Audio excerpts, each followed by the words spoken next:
Hello, hello, hello, hello, and welcome everybody to Grand Slam Galaxy Playday number 8. I'm your commissioner, Willie or Wonty, and I'm going to be solo casting for the start of the stream, but we will be joined by my co-caster, Silver Lily, in just a little bit of time. Until then, I'm going to go over the state of play now that we are officially halfway through the season. We've completed half the season. 7 play days down, 7 play days to go. We left off Grand Slam Galaxy last play day with a relatively flat league. So the Bowser's Monsters have maintained their spot in first since, I think, week 1. Actually, no. They got their spot in first at the start after Playday 2, didn't they? The rookies, the Ascendant teams, remain behind them as the highest round differential team behind that. The Peaches Monarchs fell 1 spot into 3rd place recently. However, they're still very close behind and with the highest run differential in the league so far. And then we have the pack. The Miku Musicians, the Daisy Flowers, Waluigi Spitballs, and Yoshi FireEggs all sit at that 3-4 run differential. And later today, at least 2 of those teams, the Musicians and the FireEggs, play each other. The Flowers in that pack, they're going to be facing, I believe, the Rookies later today. And the Spitballs will be up against the Monarchs. So it's a stressful time to be in that pack. 2 of them are going up against each other. So no matter what, one of them will fall to 3 and 5. The other 2 have a chance to climb, but it's against the 2nd and 3rd place teams in the league. So quite a mountain to climb for them later today. The last game for today, besides those 3, will be, as it stands, the Monsters and the Bows. If the Bows defeat the Monsters, not only will they hand the Monsters their 2nd loss of the entire season, but this league will get flatter and flatter. And we'll see, with greater tension and with greater nail biting, who exactly will make it into the playoffs, which, as a reminder, top 6 teams go to playoffs. Now, we're going to get into it with our first game of the day.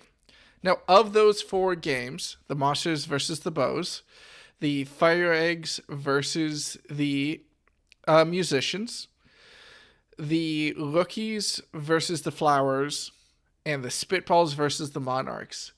How about we start off? How about we just start with the Monsters versus the Bows? Should we start with that one? Top team versus bottom team of the league. See how that one goes for everyone involved.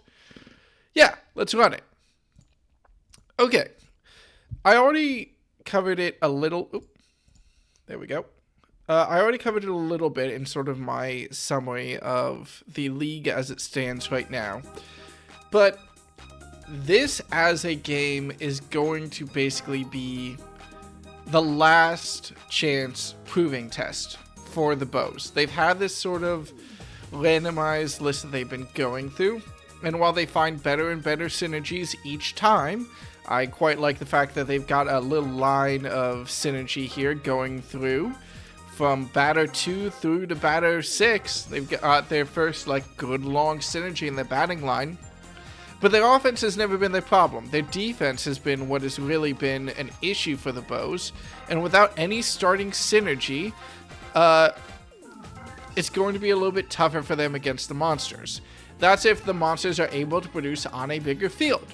Despite how it would seem, with a Critter, with a Pianta, with Bowser himself, the Monsters' offense hasn't really ever been great since Series 1 versus the Spitballs. But the Spitballs at that point didn't have synergy in the outfield. So will this be a return to form for the Monsters, or will this just be a showcase? Nice thing about the Bows, showcase about their weak offense. Nice thing about the Bows, in most of their 2 seasons, in most of their series so far, even if they have a very bad first game, their second game is a lot closer.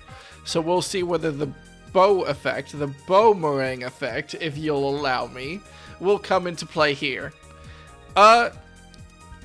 Besides that, double checking our rosters, because the last thing I want to do is go into this not properly set up, and I believe that we are all good across the board for both these teams. Everything looks to be in order. Everything looks to be in order. Okay, then let's start it off. You refuse? Well, we're looking for a new coach, everybody. Let's start it off as the Bows take the Monsters to their home field pick of DK Jungle. We are officially starting the second half of Grand Slam Galaxy. Here, Monsters versus Bows in Game 1 of Playday number 8. Pending player protest, which I always have to wait for. But hopefully not. DK Jungle is a bit of a weird field, too. Like, it's, I want to say, a little bit bigger than Standard. It feels bigger than Standard. Though, there should be less interference in a daytime game for the Bows, which might help out their defense a little bit. Though the start of the game will be a little bit weaker for them, as Boo knocks that first clean hit for a single out to right field. Gray Shy Guy being the starting pitcher for the Bows means that, well, at the height of their power, of Gray Shy Guy's power, they're going to be facing the hardest part of the Monsters lineup with this opening bid in the batting order. We'll see whether or not they're able to use Gray Shy Guy to the fullest early here and rely on the pinch pitchers later. For now, there's a run on first and second. Elric, though, will knock it straight to Statler, who will turn the double play. An excellent defense from the Bows there. Goes from what could have been loaded bases to only a runner on third. And unless Bowser is able to capitalize on this runner on third, the Bows could escape here. After what looked like a rough start with those two singles, that double play does more than seal it up. The big man Bowser will satisfy him with just a slap up the center for a single RBI. A lot less damage than what could have been done here. Not what you might have expected. Now Gray Shy Guy has a chance if he can force a weak hit off Red Koopa with no support from Red Critter behind him. The Bows could get out with a solid defensive start to this game. Red Koopa hits it high and deep, though, in a way we weren't expecting him to. And while Bowser wasn't able to put up the first home run of the game, Red Koopa certainly will, with a clean shot straight down center field for a 2-run homer. Wild progression. Red Koopa is not supposed to be one of the pinch hitters on this team. Red Koopa is a weaker hitter, and it looks like Salamander takes a little bit of umbrage to that as he'll knock a strong shot just a little bit right of center field for his own single-run homer. Well, this puts the Bows definitely in a weaker start than we would have wanted for them with Gray Shy Guy. Still plenty of game left to go, so still plenty of time to lock this defense up. But Gray Shy Guy just wants to get out of this inning, and he'll use a star pitch to get his first strike on Thermite. The slow ball straight up the middle results in good contact and evades Yellow Yoshi for just long enough. Thermite's going to second with the addition of that flower interference, and that's a double. And that double will seal Gray Shy Guy's fate as the Captain Birdo comes up to the mound to try to seal this inning. She'll have to get past Strawberry, the Pianta. And the star pitch will do well, but still Strawberry will slap it out to left field. That'll put runners on the corners. Still a good chance for the Bows to get out of this inning if they can shut down Agaric, last batter for the Monsters. But no. A Garg will safely knock a single out to right field. That's 5 runs, and we've officially rounded the batting order in the first inning for the Monsters. Finally, Boo will knock it out to Blue Shy Guy at second base. And that 5-run inning is how we're starting this game. Now, the Bows have always had a fine enough offense. So if they can get some magic going, just like Yellow Magic Koopa will attempt to with that single out the center, we could still see this happen. Was that a sign of things to come, or just a red-hot starting inning from the Monsters? Well, with a double play with Red Magic Koopa moved to that second base position away from catcher, Red Koopa, who was in that second base position, is now in that catcher, so it's just a minor defensive swap, but we'll see how much of an impact Red Magic Koopa can have on this defense, as he's put into a much more aggressive, much more key position. It'll work out for the Monsters as they pack the Bows away in 3 runners, and we're going into the top of the second now. Captain Birdo with a excellent dive catch from Blue Shy Guy. Wow, okay. Cleans up the first batter. Now it's Edward Elric to see if he's able to put a man on for Bowser, or whether or not Bowser will be facing 2 outs after a dominant 5-run inning. Birdo wants to make it hard with that star pitch, but the third pitch will just result in a slap to second base, that position proving to be pretty key so far in this game. And Bowser the captain has 2 outs on his tab, no runners on base. We'll see what he's able to do. He charges up a strong hit, but it goes foul. Now with 2 strikes, he won't charge it. He'll slap it up the center and get a single. Well, unfortunately, while a single is good for the stat line, it relies on Red Koopa managing to hit something here to keep the inning from coming to a stop. He got that 2-run homer last inning. Can he get another solid hit this one? No, he'll go for the slap, and it'll be caught by Statler at shortstop, and no damage done to the Bows this inning as Birdo shuts down the Monsters' offense.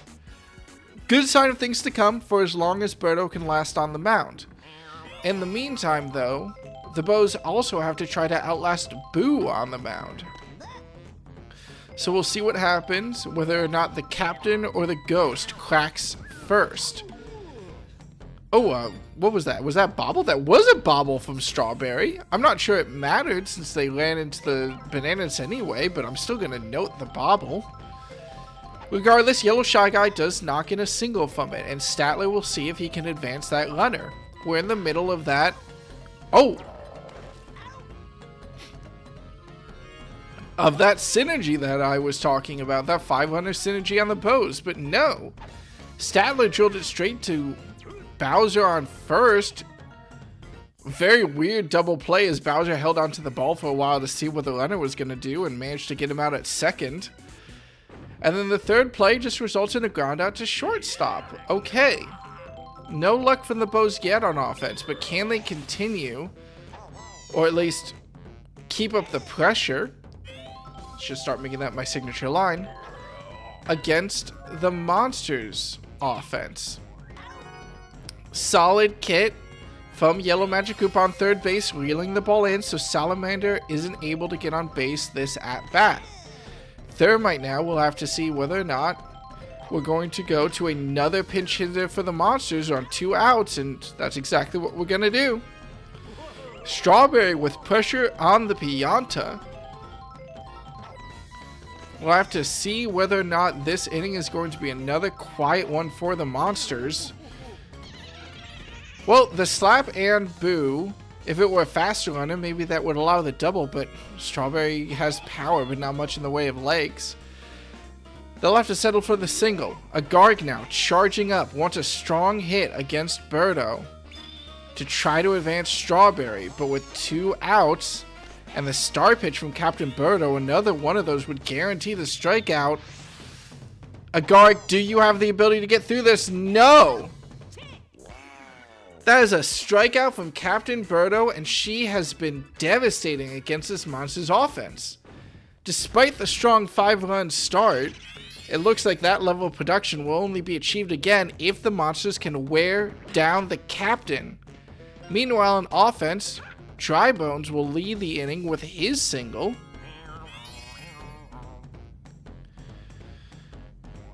And Boo will have to see if he's able to force a double play or something off Blue Shy Guy. It's a big hit to the outfield. An awkward spot in DK Jungle. But no, the buddy catch does get it in time. I was worried they weren't even going to go for the buddy catch because it was in field.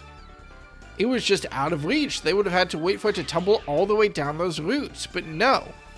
Elric and Agaric make the call, get the catch, and deny what could have been a huge hit from the Bows. Now it's Blue Dry Bones' turn to see if he can advance normal Dry Bones, but no. It's a slow fly ball to left field. And so far, the only hit for this inning is Dry Bones stuck on first, as Yellow Magic Koopa will manage to be able to advance the runner.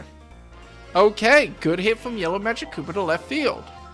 Now with a runner on first, runner on second, and 2 outs, pressure's on the starting pitcher, Gray Shy Guy. If he could not end the inning here and get it to Captain Birdo, but no. Unfortunately, the hit ball goes a little bit too slow and is nabbed by Strawberry as it tries to find its way to center field. That will end the inning for the Bows, but that was some pretty good offense. They weren't able to seal the deal, but they have shown that this team will be able to produce if given enough chances. Meanwhile, on the other side, the Monsters have had less luck outside of the first inning in their offense. Boo, as the first batter, will attempt to get this inning going for them. And Red Magic Koopa will follow up with a big hit to center right field. That, it looks like, just barely bounced off the back wall to stay fair. A jumping catch from Yellow Yoshi would have sealed that out, but no, instead, after a hit from Edward Elric and some assistance from the Flower interference, Birdo is starting to tire. That single nets another RBI. Bowser is at the plate, charges the bat, big line drive up to center field. It'll stay fair, but Fireball interference will also let Red Magic Koopa run home for another RBI. Runners at the corners, and unfortunately for the Bows, Birdo calls it quits. Now, Yellow Magic Koopa is a solid pitcher, but doesn't have the stamina. This might be the best possible time for him to come onto the mound, is to try to clutch up this inning for the Monsters. Force a weak hit from Koopa. Oh, that will be the double play. Edward Elric will come in for another RBI, but 2 outs and clearing the bases is a trade that it feels like the Bows want to take at this point. Salamander, though, the charge hit up third baseline goes foul. Second opportunity, another charge hit. This one's going up center right, but it stays in the field. That Fireball interference will need to come down, and it doesn't come down nearly in time. That will end the inning for the Bows as they let up 3 runs. Nerves will have to creep into any Bows fan here. Oh my god, I forgot to say the RNG prayer.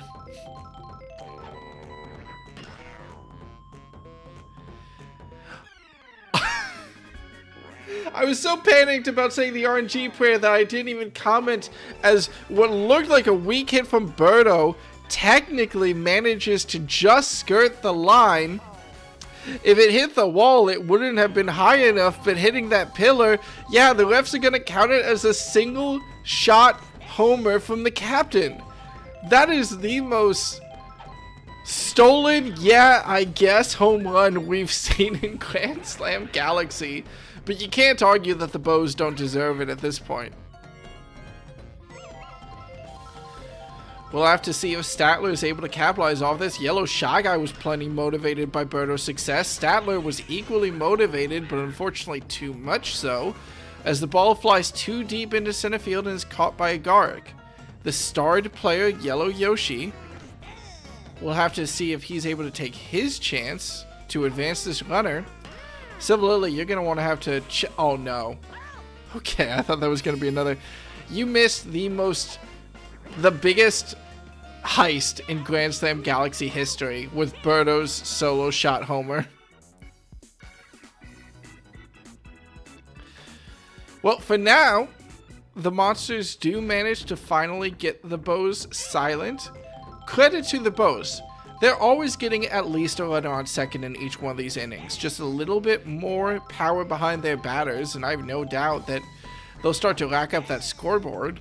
The question now is whether or not the monsters can keep up their power, especially now with Birdo, the captain who came in clutch, relegated to what? Where is Birdo at this point? Outfield? No, I think Birdo is third base. Well, Strawberry's going to go for the bunt. We know how much commentators love Pianta bunts in this league. But with no outs, it makes a little bit more sense from her. The fireball interference hits both the captain and Yellow Magic Koopa. And what turns out to be amazing item play saves Strawberry. Lets them not just advance a runner, but also sneak to first. Now it's Dry Bones who will come in as pitcher.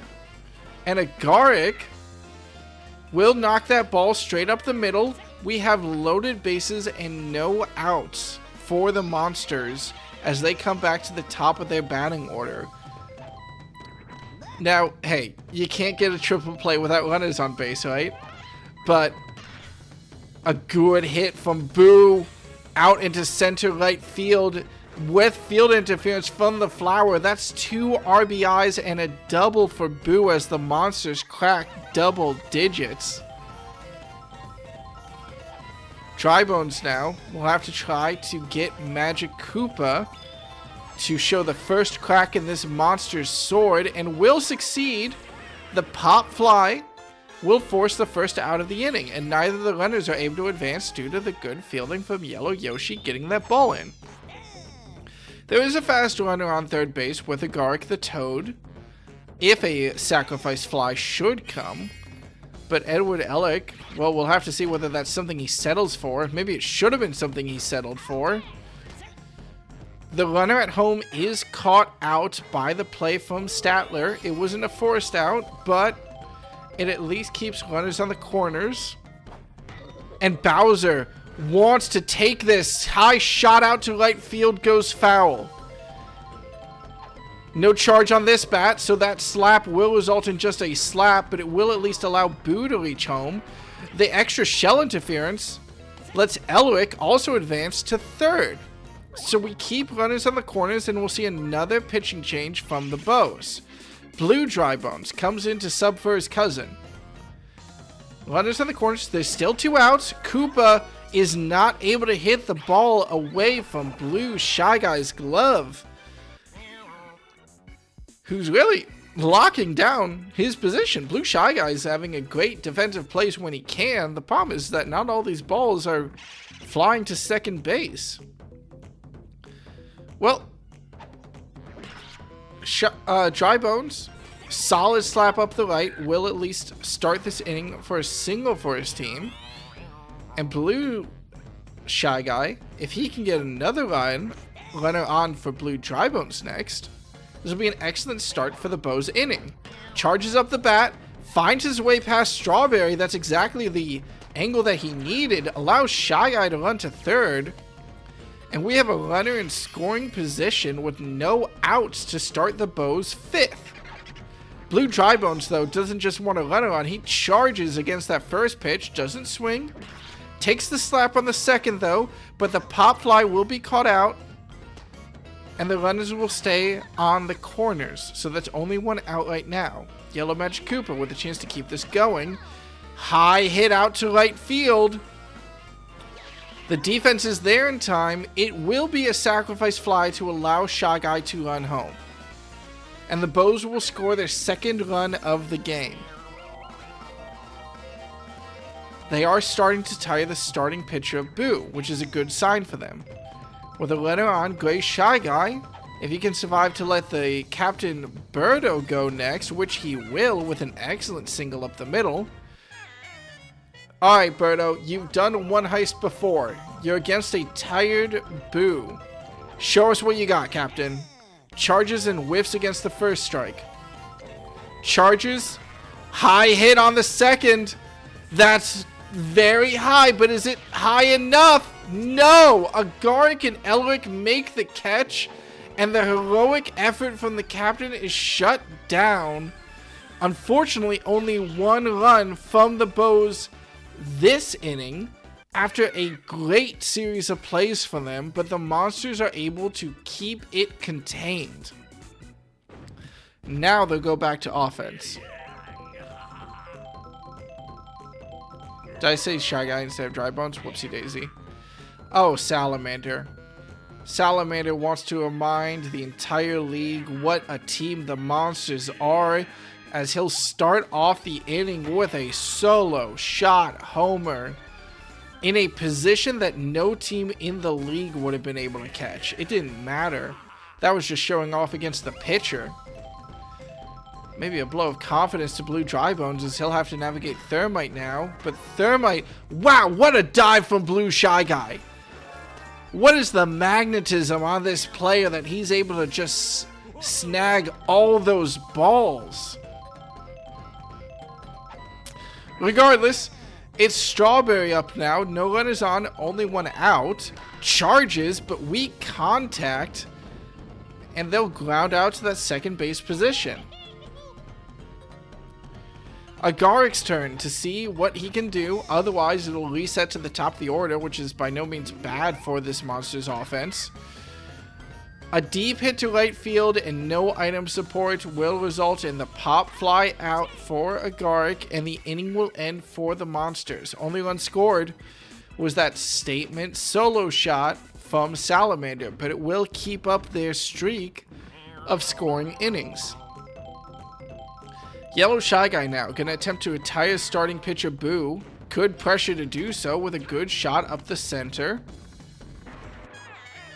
Boo is tired. Will we see the sub? Not yet. He wants to face down Statler as we start off this chain of... Sorry, we're in the middle of the chain of synergy for the Bows offense. And Statler capitalizes on exactly what Yellow Shy Guy did. The shot up the center. Item interference, but it doesn't amount for much. The Bows start this inning with a runner on first, runner on second. Starred player Yellow Yoshi at the plate. The slap hit is caught out by Salamander, who quickly ferries it to Magic Koopa. Good speed on the old sport to make that double play possible. And the Bows are reduced to just one runner on and 2 outs as Drybone steps to the plate. Now, if you want to see someone knock it far, you go to a Drybones, and the shot to left field will allow another single. Score another single on the scorecard, I suppose. Runner on first, runner on second, and Blue Shy Guy keeps up what this team is so good at, those shots up the middle, leading to loaded bases for Blue Drybones, and that's when Boo decides finally he's had enough. The Captain Bowser comes on to try to take away this opportunity from the Bows. It's an early charge from Blue Drybones and a deep shot.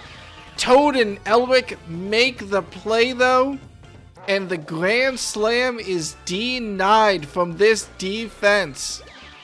What an attempt from the Bows.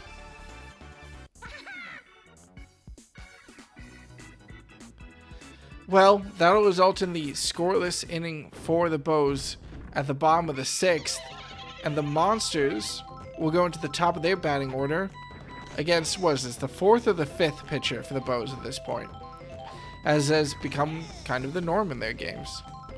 Still, Blue Drybones with 2 immediate strikes will force Boo to swing at the second, but Statler fails to reel it in like Blue Shy Guy can, and it'll result in a single for Boo. Red Magic Koopa follows that up with a deep shot. Is that out of this park? That is out of this park. The lack of synergy in the outfield allowing Red Magic Koopa to score a big, 2-run homer to increase the lead for the Monsters, I believe, to double digits. Sorry, they were already at a 10-run lead. Now they're at 12. Well, Blue Dry Bones now. No pressure, or less pressure, without any runners on base. And the first out of the inning will be the fault of Edward Elric as he knocks it straight into Statler's glove. That leaves no runners on base for Bowser. And the King Koopa will charge up early, but the line drive is low and results in a pick as Gray Shy Guy is in perfect position to grab that ball. 2 quick outs against the Monsters in this inning after a Red Magic Koopa homer. They'll need to not rest on their laurels, but they'll do just that as Red Koopa isn't able to stop the bleeding, grounding out to Statler at shortstop. What a weird show of offense from the Monsters this game. It's been so... big homers, 3 outs in a row. Big homers, 3 outs in a row. Big homers, 3 outs in a row. The Monsters are almost completely unable, if not completely unable, to play small ball. Regardless, Yellow Magic Koopa will start off this inning for the Bows and knock away a solid single. Gray Shy Guy's ball will fly a little bit too far out to left field and result in an out. You want to see the Captain Birdo put something away for her team here. She took a shot at a homer last time and was denied. This time, the banana interference will let her reach first safely, but not her teammate Yellow Magic Koopa getting caught out at second after slipping on that peel. Shame of a play from the Bows, and unfortunately, Yellow's Shy Guy isn't able to turn that around. I suppose the end result for the inning is the same. Like, that was a bit of an item misplay there to trade a runner on second and 1 out for a runner on first and 1 out. But it didn't matter as the next runner caught out immediately anyway, and Salamander with another deep shot. This one stays in the park, but the banana interference lets him run all the way to third. And that makes Blue Dry Bones nervous. Thermite with a chance to get an RBI here. The ball just barely stays fair, but he's caught out at first after good fielding from Yellow Shy Guy. Nice. Well, that runner on third from Salamander won't be able to advance off of 2 pop flies. Essentially, 2 unsure hits from the Monsters. And a Garg will have to be the batter who tries to bring this runner in home. Pressure on the Toad. But he delivers when he's needed. Salamander, finally, after looking like he was going to be stranded on that third base, comes home off the single from Agaric. Nicely played to him. Now we're back at the top of the order. Blue Shy Guy at the mound. Weak contact from Boo presents a good opportunity, and they're able to capitalize.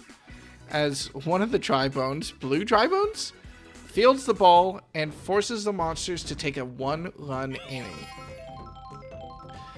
Alright, Bows, I've been hyping up your offense as much as I can here.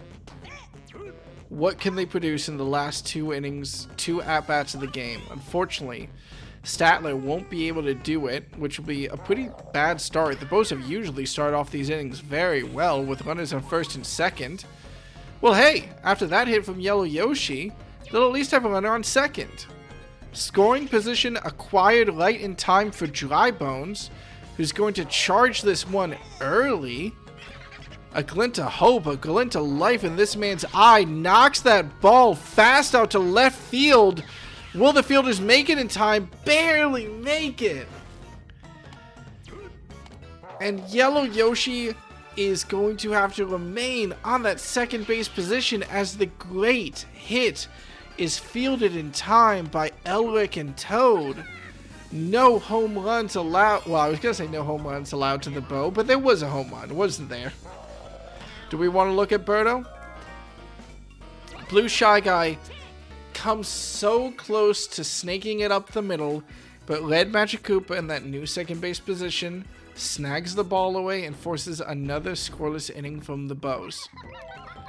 The Monsters, as the visiting team, will get one last bat attempt in the top of the ninth to try to put on more damage and seal their run differential in this league. Red Magic Koopa will not manage it though, as the shell is way too late to stop the catch in the outfield. Alec, in a turn from his usual batting performance this game, will manage to get that single though, and Bowser will have a run on. I'm not sure the captain has managed to hit a homer yet. His performance has been pretty middle of the road this game. Okay.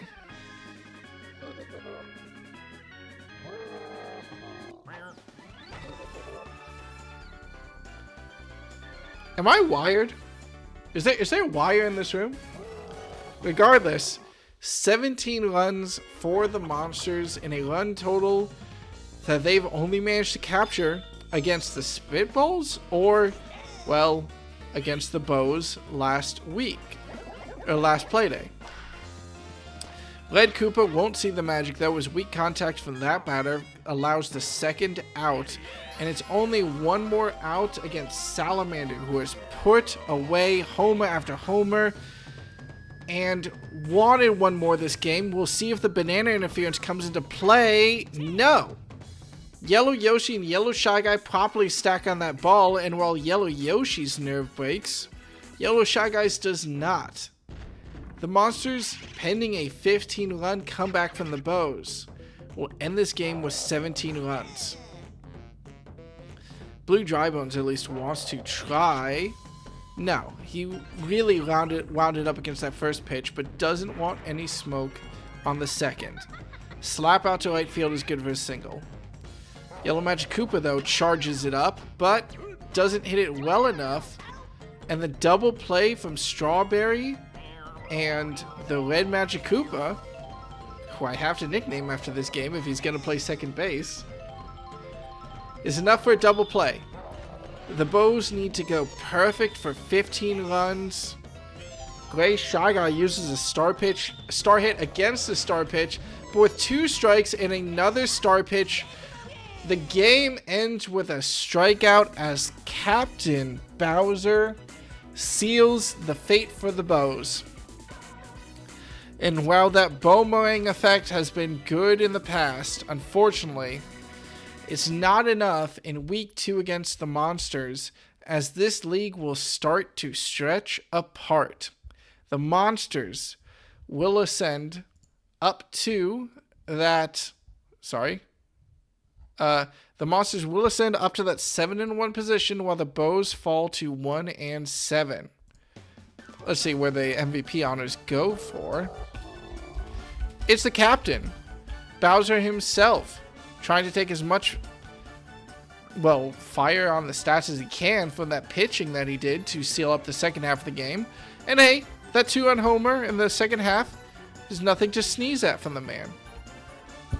I'm sure he can walk away from this game happy with, either his 4th, maybe, MVP for the Monsters, 3rd MVP at least for the Monsters this season in only 8 games. Let's look at the box scores. So, in terms of standout performers for the Monsters, did Bowser get a home run that I just forgot about at some point? 150 batting score when Salamander knocked away so many homers? Feels weird to me. He must have gotten a homer that I wasn't paying attention to. Meanwhile, it's a Garrick in that secondary position. His fielding efforts getting the nod, which makes sense with all the buddy jumps that him and Elric did to shut down the Bows offense. I can understand it. Meanwhile, on the Bows side, standout player for them was actually Yellow Magic Koopa, who was, at least statistically, according to this score sheet, the best batter in the league. I want to give a special shout out to the Captain Berta, though, for knocking away that solo shot homer to start the offense for her team. It's become a bit of a pattern for her. Berto likes to knock away solo homers to really start her team's offense, but has not been the type to keep up that aggression either in the early game or the late game. We'll have to see if she's able to turn this clubhouse morale around, as in order to get a 500 record, the Bows will have to go perfect through the rest of the 6 playdays that we have remaining. Well, no matter what, they're not out of playoff contention yet. Red Magic Cooper clearly got it. Regardless, after that play, we're ready to move on to game number 2.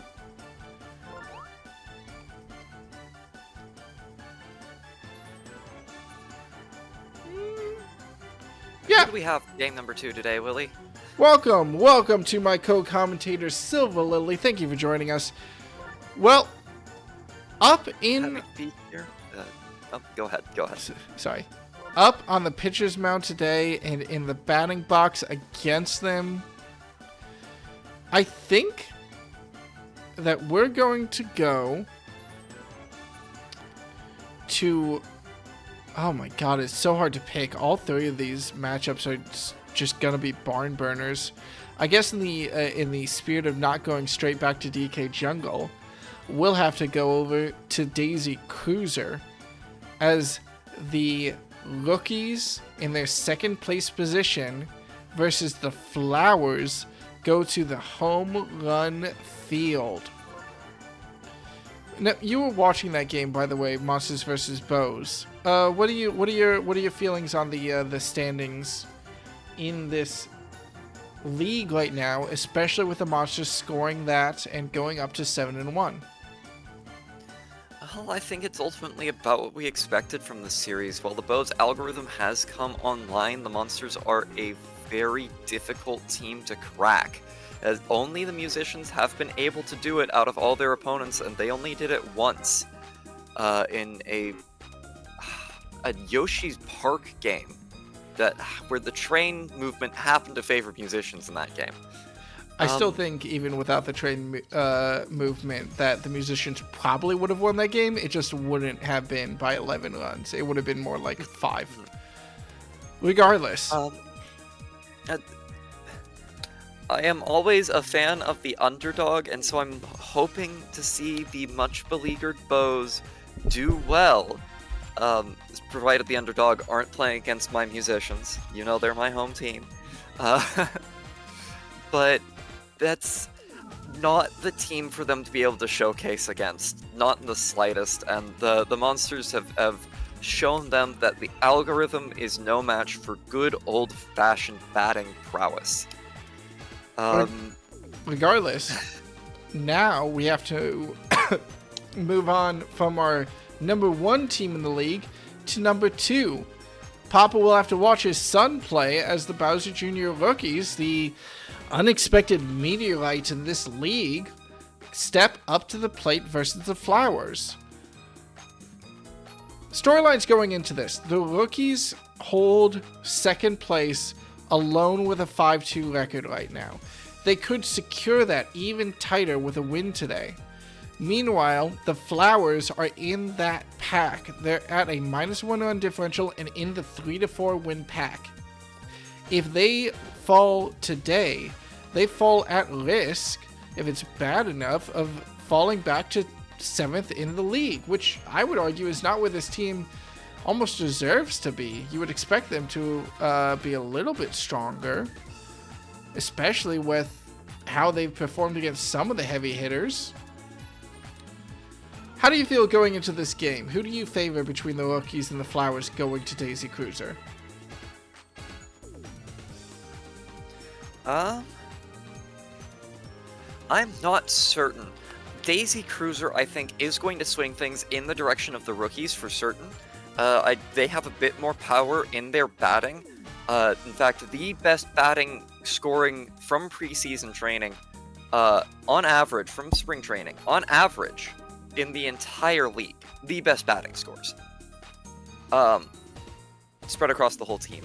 The Flowers have a few solid bats, but nothing with the weight of, say, the brown critter or just critter. The blue critter, not actually known for for batting in the way several of the others are. Blue Pianta is a solid bat, and Daisy has shown a propensity for hitting solo shot home runs.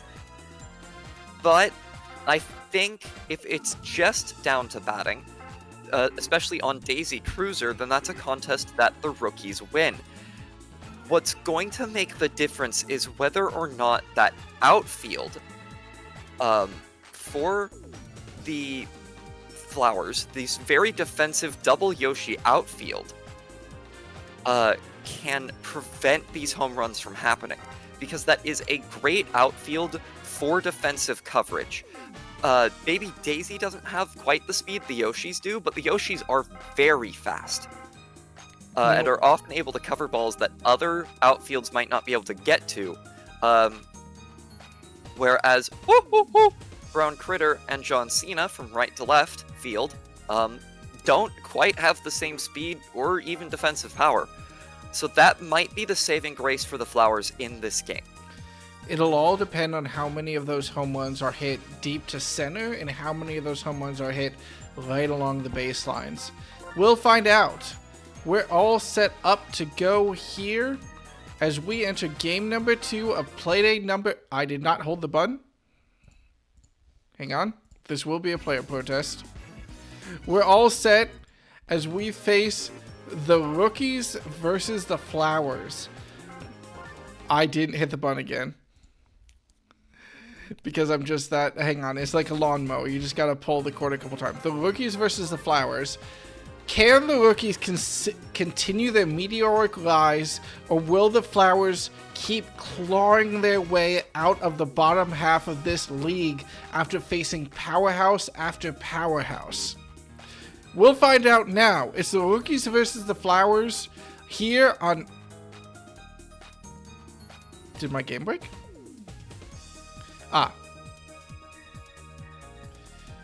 We'll find out now. It's the rookies versus the Flowers here on game number 2 of Playday 8 of Grand Slam Galaxy. There we go. It took a couple tries.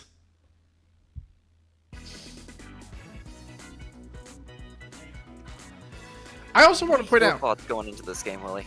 Sorry, what's up? What are your thoughts going into this game? Well, the Flowers did a great job shutting down the Monsters when they went to the stadium. The Monsters weren't able to crack double digits, and that was a very close game. And I would argue in terms of like pure home run hitters, like home run quality hitters, the Monsters and the rookies are roughly equivalent, if not giving the Monsters an edge, depending on how you want to divide up that table. What makes the rookies so powerful is the what's the word I'm looking for where something is continuous rather than spikes in quality? Consistency? Consistency, thank you, of their offense. Their offense is consistently good. But if you're looking for home runs, you're looking for spike level players like Critter. So we'll see whether or not the Flowers can shut that down. I think they've got decent odds, especially with their improved defense from that series where they played against the Monsters. Yikes. And a good star pitch is unfortunately broken up by a bomb lobbed directly at Blue Critter. Bounces it off his forehead. Bomb defused. But it will allow Critter to get on base. Oh my god. Well, at least I was scared. I was really scared. A shell to completely break up the play and give Blue Pianta all the time in the world to casually pick up that ball and stroll to second base for the out.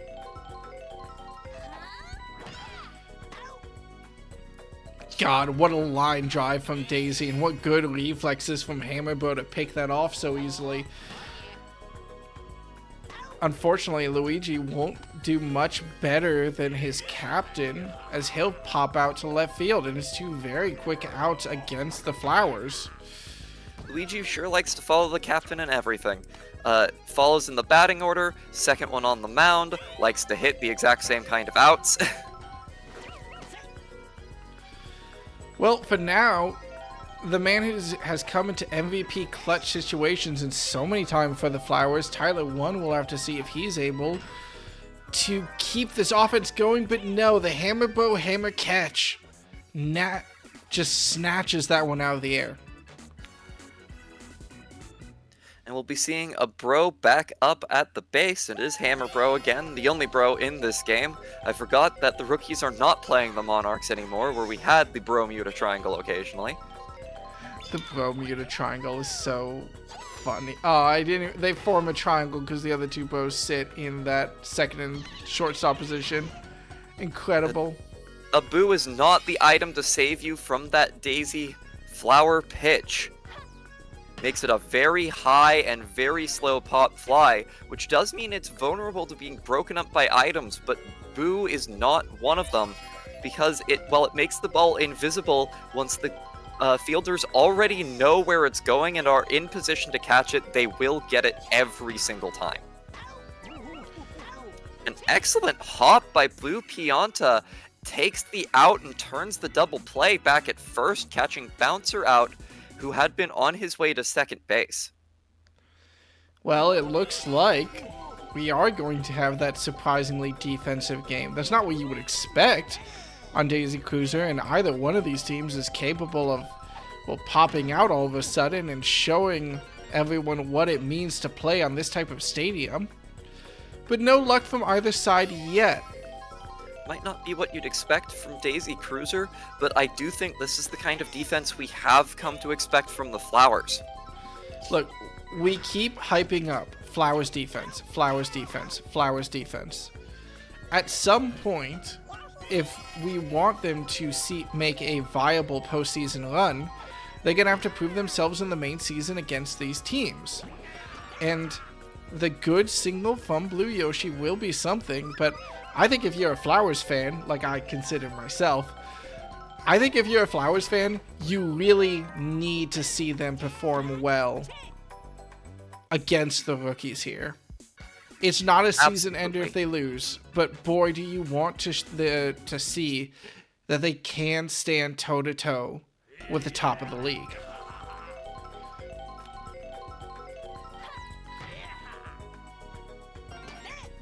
At the very least. You know, I don't think we've seen the rookies and the monsters play yet, Willie. The rookies and the monsters, I think, might be next series. Yeah. And that's going to be an interesting series to watch, because the rookies have, since beginning their meteoric rise, have only dropped one game to the wildcard FireEggs. They have beaten out incredibly strong teams, most notably the Monarchs, forcing the Monarchs out of what seemed like a secured second and into third place. Well, for right now at least, they're really putting on the offensive pressure, and it's here that the Flowers will have to prove themselves. Runner on second, runner on third. There's no out, weak... They've been able to turn these plays before. But no, the solid hit from Brock up the middle will notch the first RBI of this game. And despite it being Daisy Cruiser, small ball is how the rookies start off their success for the night. With some excellent forethought by Captain Bowser Jr. to use his star pitch to break up what would have been an easy defensive out, an easily caught fly. Oh no, and the Yoshi's not running for it. I think he saw baby Daisy get knocked over and just immediately gave up. Like, no, there's no way we're able to make this catch. I'm not sure if he was right or wrong, but regardless, that will allow the 3-run homer on Daisy Cruiser, and that is the start of the rookies' offense.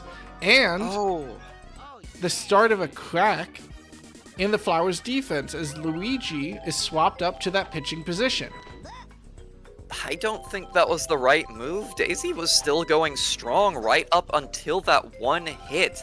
It was one star hit that really made this offense possible. This was still a very viable game to keep her in on. I don't know if swapping Luigi in now was the right move. Well, regardless, Cookie, as I think almost one of, if not the head maze on the me team that is the Rookies, will notch a single with a good solid deep hit to right field. Now, Luigi really wants to shut down Hammer Bro here. But the hit is good to left field, and it goes over the low railing. And that's another homer in this inning for the Rookies. Laser of a hit. Just high enough and fast. The outfield didn't have time to get over to it. Alright.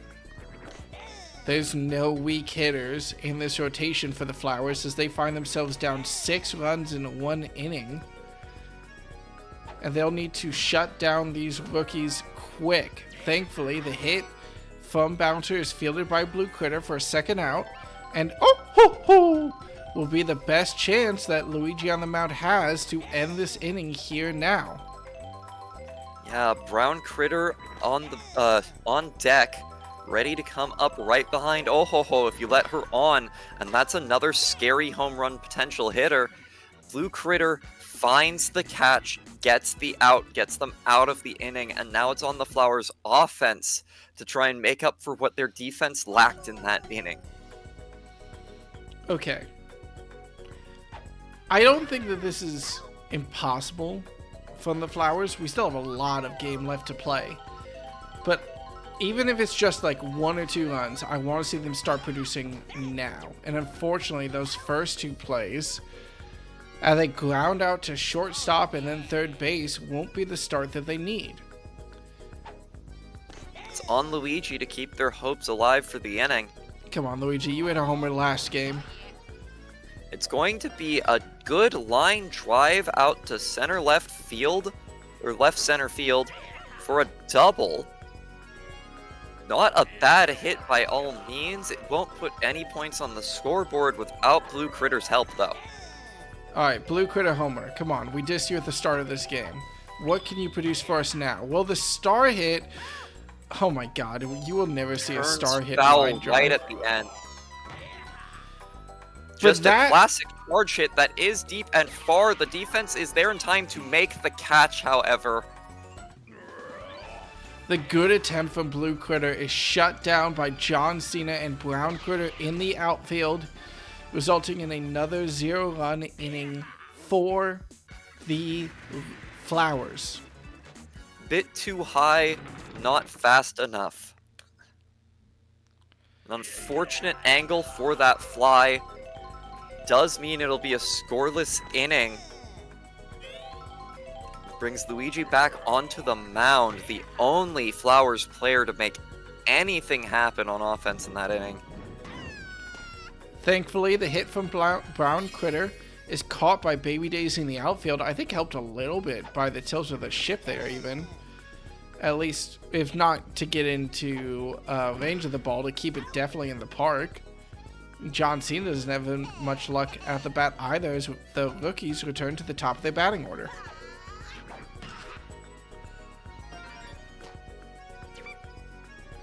Okay. It's possible. It's very possible. It's very easy that 6-run homer, that 6-run inning from the Rookies was just a golden inning for them. It's possible that they don't produce for the rest of the game. That's kind of what the Flowers need, but they also need to start putting runs on the board. We've seen home run shots from Tyler One before. Can he produce on Daisy Cruiser? Well, his level of production will be getting a single, which by all means is pretty good.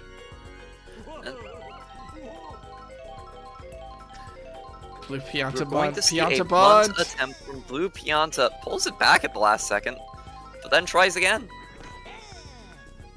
Thinks better. 2 strikes Giving up 2 strikes, buddy. You gotta make something happen here. No. And a weak dribble of a hit like that's only going to be a double play. I wouldn't want to be in that dugout right now, because the person you just got out was Tyler 1. Oh god. I hear that they actually keep some extra keyboards in the Flowers dugout just in case for when it comes up. Soda will at least notch a single and get another run on for the rookies, but hey, we've seen home run shots, for the Flowers. Run on for the Flowers. We've seen home run shots time and time again from the rookies. We want to see them from the Flowers, but Blue Yoshi is not the player who's going to be able to deliver that. He pops it to second base for the final out of the inning and will go into the fifth. Now, we're not even halfway through the game yet. We will be once this half inning ends. That is the official halfway mark. But right now, if the game were to end right now, I know it's a silly theoretical, but just end 6-0. No. Oh no, that is just over the railing. Yoshi, stick your tongue out, buddy. Catch it on the way down. That is not what you want to see as a Flowers fan. Cookie barely squeaking that shot over the left outfield fence for another 2-run homer. Alright, what was your point about the game ending right now? I was going to say, I don't think right now Bowser Jr. is looking at the MVP nod, and I think that's a mistake. Because the offense from these rookies has been basically fueled by a good star hit from Bowser Jr. that completely changed the face of the game, led to Daisy getting forced off the mound. Well, yeah, there's the argument for Bowser Jr. to be the current MVP nod, which is, hey, if you look at it, like his star hit at the perfect time led to some loaded bases, really led to the first cracks. It brought Daisy up the mound. That's huge for the strategy. If you look at someone like Hammerbro getting the MVP nod right now, it's home run. And haha, home run does seem to be the way the MVP scorers like to do it in this league. But Hammerbro's going to have some competition because let's not forget who the rookies are here. They've been hitting a lot of home runs. And another chance with a runner on second, runner on third, Brown Critter up to the bat. He just takes the star hit.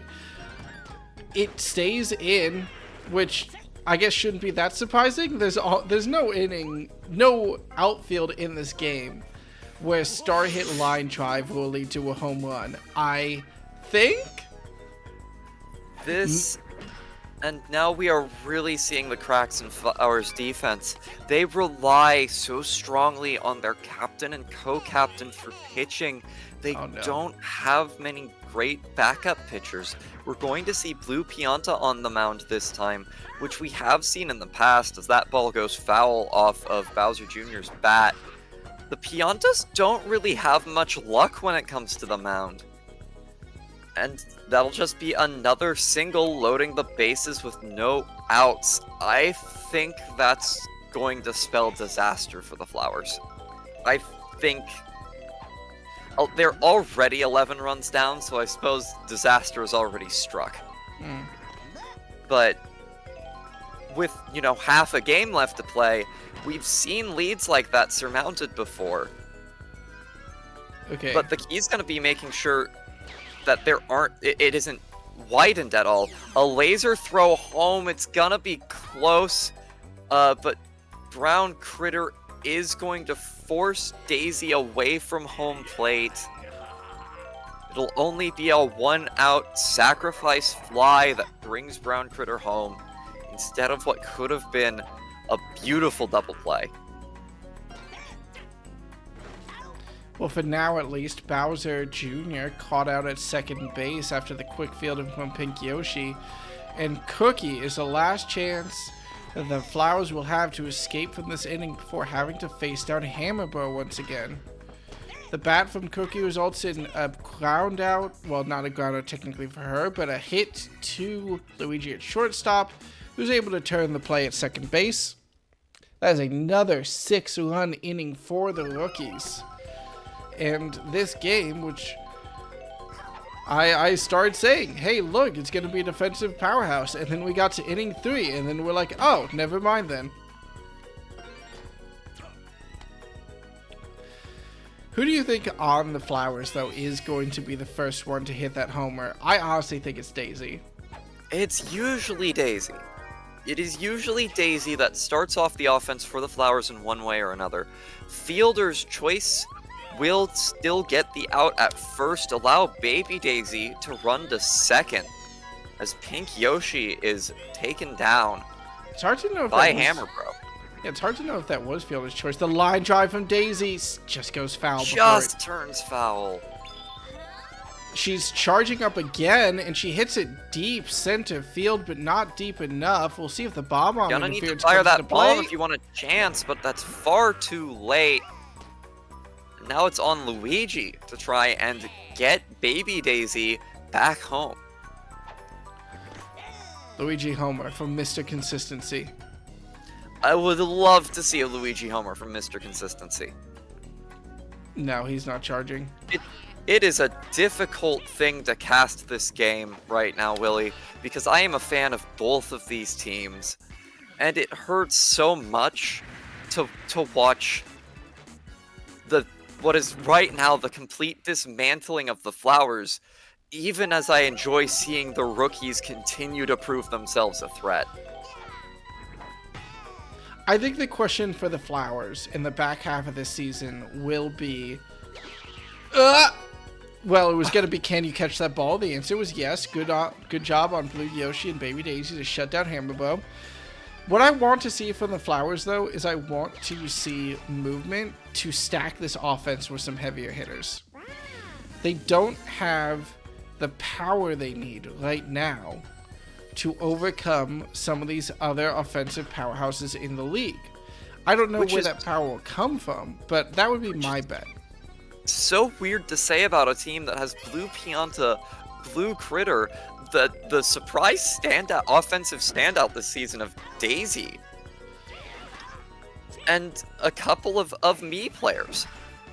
Like, these are all very solid performers. There's only a few weak links in their offense. It's not about weak links. I think it's about when the Monsters rebuilt their offense recently, they had a pretty solid around-the-board batting lineup. Maybe one weak batter, maybe two, depending on how you look at it. The problem that they had before their rework was that their powerhouse hitters were spread out super wide, and just the math of baseball didn't like that. And they had to sort of condense their power hitters a little bit closer together to set up for more runner on first, runner on second situations for the power hitters to come into the box. See, it is interesting hearing you say that when last week you gave the opposite, or not last week, last Tuesday you gave the opposite advice to the musicians. You actually recommended after their loss to the FireEggs that maybe they spread out their power hitters a little bit more, since they had been almost back to back to back. That is true. But I'm just curious to hear your thoughts on it. Oh, the distinction there is between having the power hitters literally back to back to back, and what the Monsters had, which was power hitter, 2 weak hitters, power hitter, 2 weak hitters, power hitter. That makes a lot of sense. Yeah. That makes a lot of sense. You're giving far too much time for the offense to be completely broken up by those weak hitters. But if you just have all of them concentrated in one spot, then you have one good 3-hitter run in your lineup and no scoring potential outside of that. Kind of, yeah. Now, when it comes to the Flowers, they are a notable... Let me make sure that I'm not misremembering any of this and double check their roster. Yeah, they are focused firmly around, in terms of connectivity and accessibility players, a lot of their focus is around the baby corner, is what I'm going to call it, just in terms of access on the map.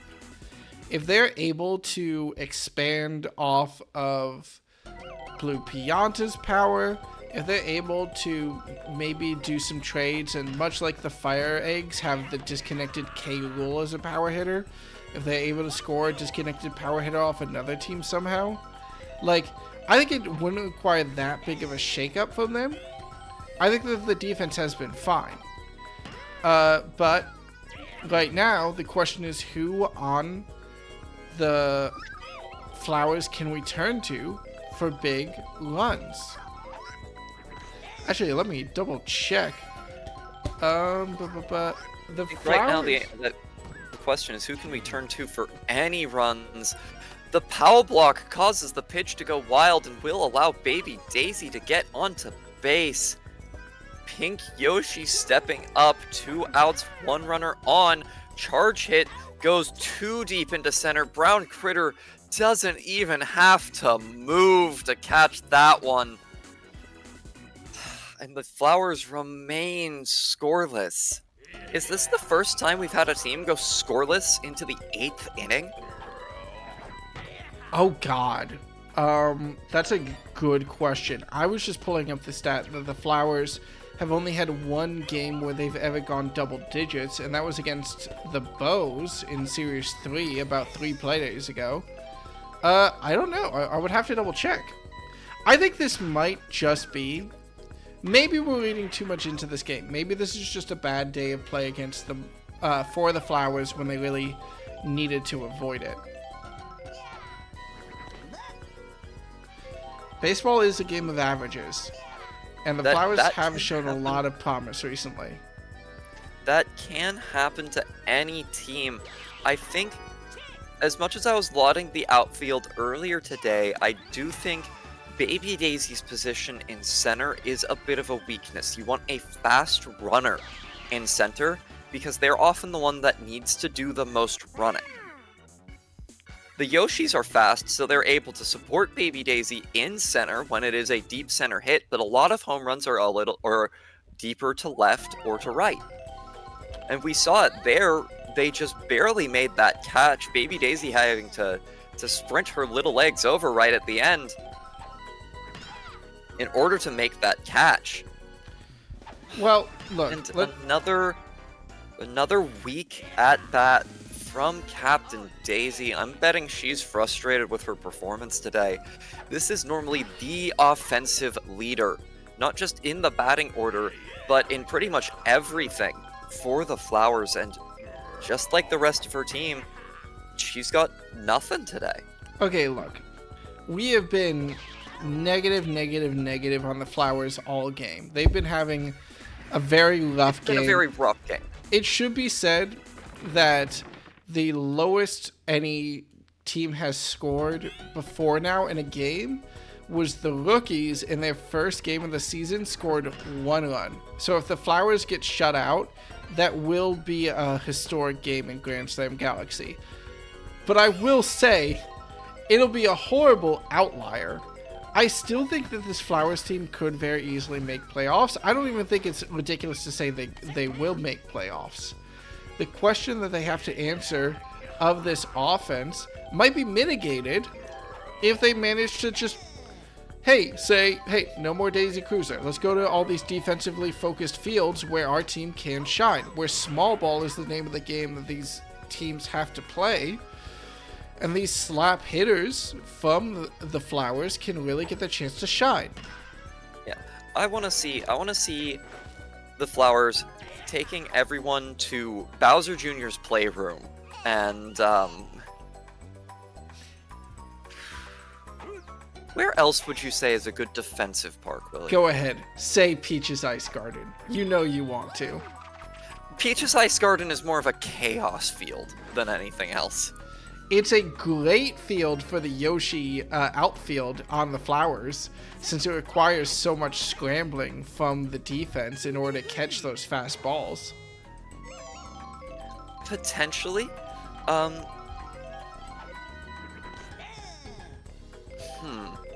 Okay. I think they could do with some more Yoshi Parks as well. I actually do think Yoshi Park would be a good stadium for them. Okay. 14 runs for the Rookies this game.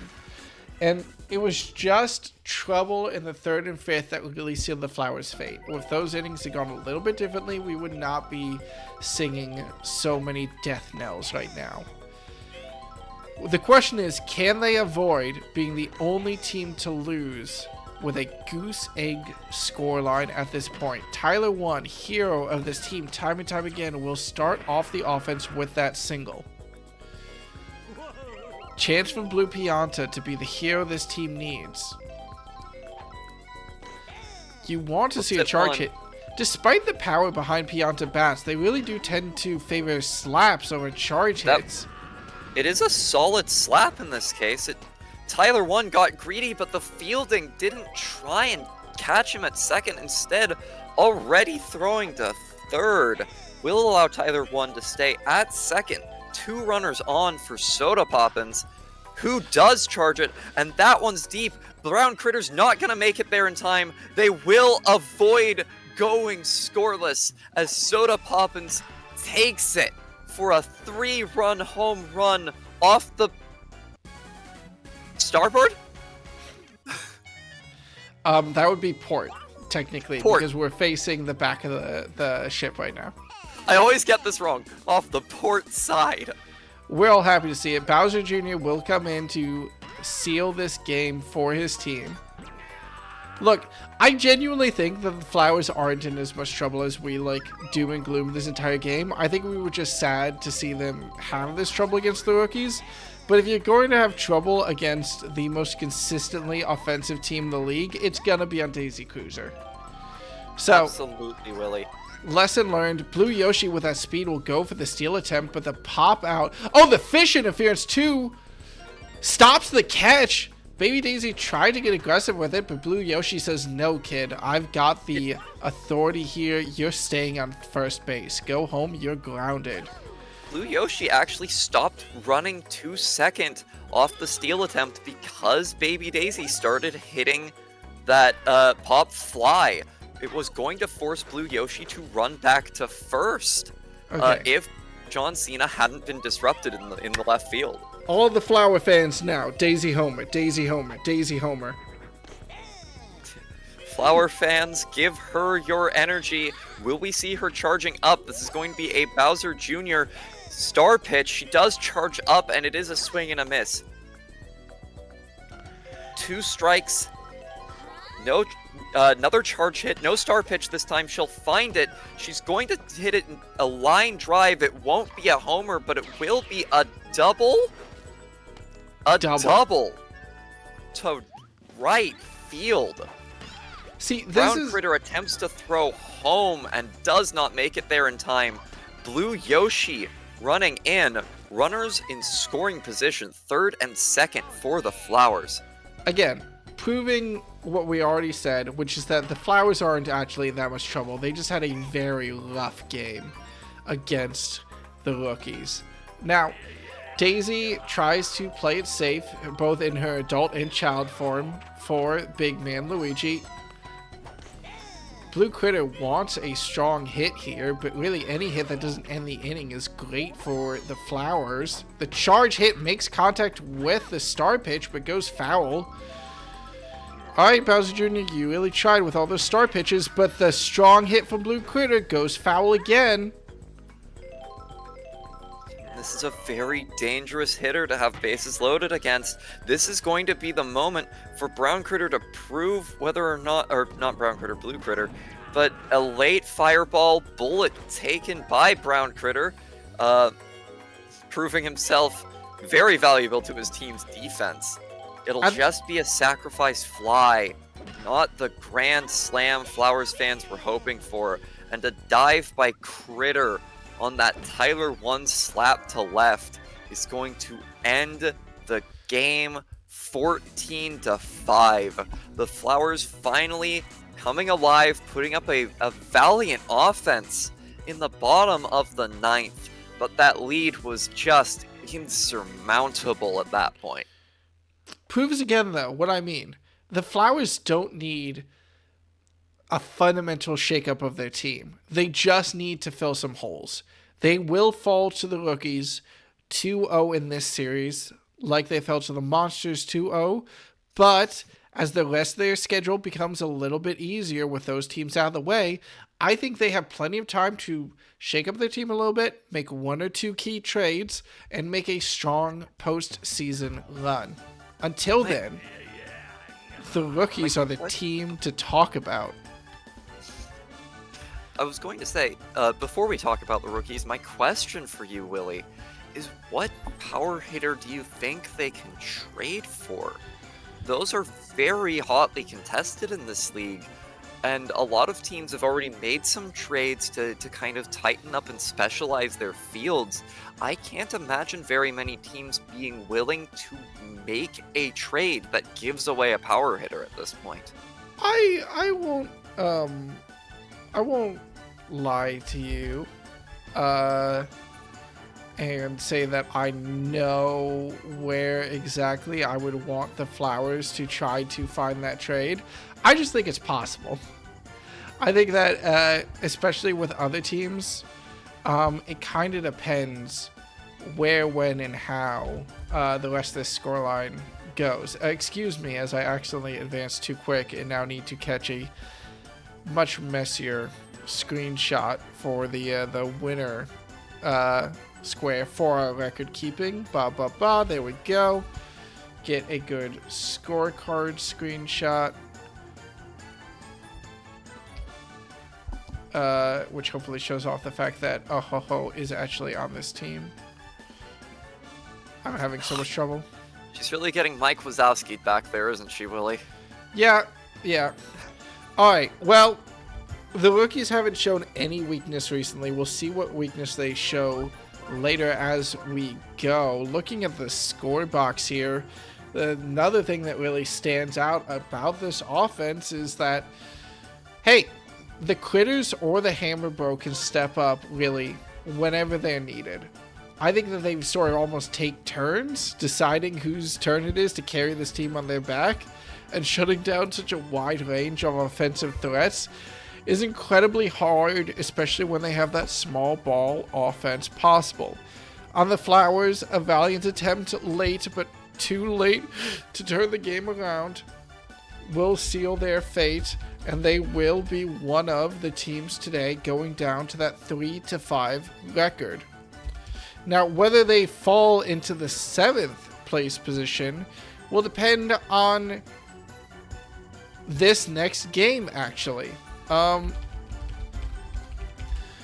have to see what happens as the Musicians and the FireEggs face off back on DK Jungle, with the winning team achieving an even record of 4-4 and the losing team dropping to 3-5 to settle in next to the Flowers on that scoreboard. Well, Sylvie, any key thoughts about this matchup? I'm not certain. The last game was played. It was a little bit sloppy from the Musicians, and some excellent play. I don't want to denigrate them. Some excellent play by the FireEggs, getting all the hits right into parts of the field where they needed it, where the Musicians have classically had trouble on a park that's plagued them. They've been taken there 3 times over their history. They've lost all 3 in uncharacteristically poor offensive showings. The Musicians have scrambled up their lineup and rotated 3 players on their field to different positions in this game, trying to learn from the failures of their previous game and take some of your advice to heart. They've broken up the Funky Kong Donkey Kong 1-2 and have placed them instead of 3 and 4 at 2 and 4 in the lineup, and then moved Yellow Pianta to just after Captain Miku. And then on the field, they've given Light Blue Yoshi the star power nod this time around, and moved Light Blue Yoshi from shortstop to second base, Funky Kong from second base to third, and Yellow Pianta from third to shortstop.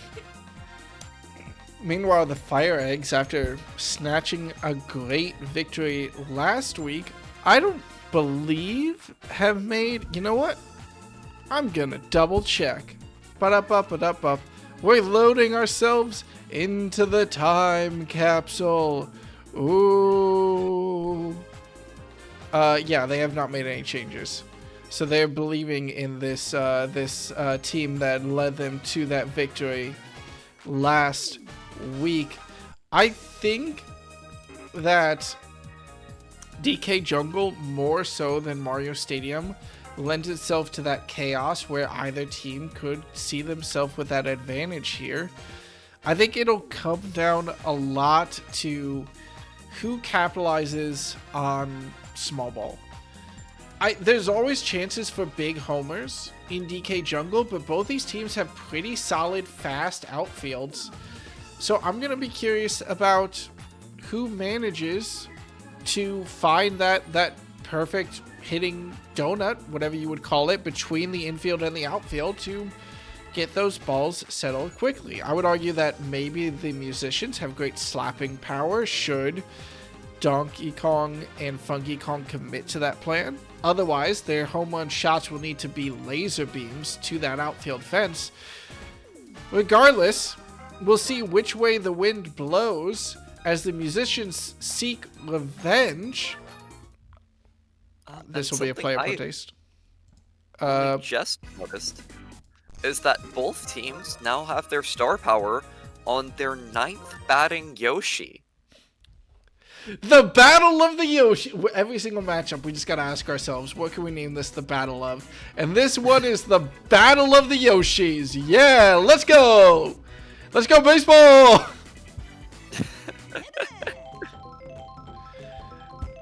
It will be Mario starting us off at the bat as Tato remains on the mound.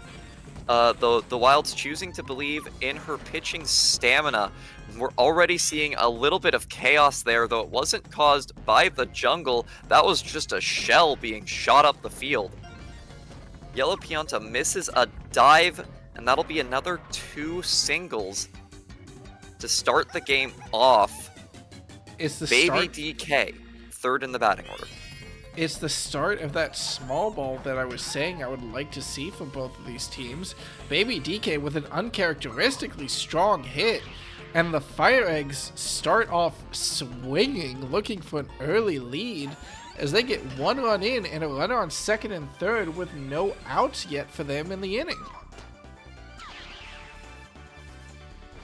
Incredibly fast start to this offense. Now it'll be up to the musicians to try to keep this contained. Light Blue Yoshi in that second base position will turn the double play off the hit from Pegasus. And do I sense a buddy catch attempt on a home run hit? No. It's another slap just past Yellow Pianta. Once again, the FireEggs offense finding all the right placements. Yellow Pianta, an unfortunate side effect of the move of Light Blue Yoshi. Light Blue Yoshi might have been able to make that catch were he still at shortstop. But over at second base does not have time, and Pianta doesn't have the reach. Another good shell. The items coming out in full force for the FireEggs already. We literally never see teams use the shell in time to stop those outfield catches. And right when Not the unless they're FireEggs need against it. the musicians, Willie. Well, 3 runs on the inning for the FireEggs to start this one off. A runner on 2nd. There are 2 outs, and if there's one place for Tato to try to seal this game, it's against these babies. Light Blue Yoshi will let her do just that as he'll participate in all 3 outs of the inning. And secure that ground out to stop the FireEggs advance. Well, the FireEggs did certainly successfully capitalize on that small ball. Now it'll be time for the Wilds to show, are they going to follow suit? Or are the musicians, going to try to emphasize power? A little bit too deep there from Tato. Maybe didn't want to charge that one up. It was up center, so it would have been a perfect slap hit. And we're going to see almost the exact same thing happen from Funky Kong. And hey, look, a late shell that doesn't break up the play. Okay, let's be fair. That was a line drive. Who could ever throw that? It was shell a line drive. Okay. Tiny Kong. We'll have to see whether or not she's able to turn this around. It's a big, deep hit to the outfield.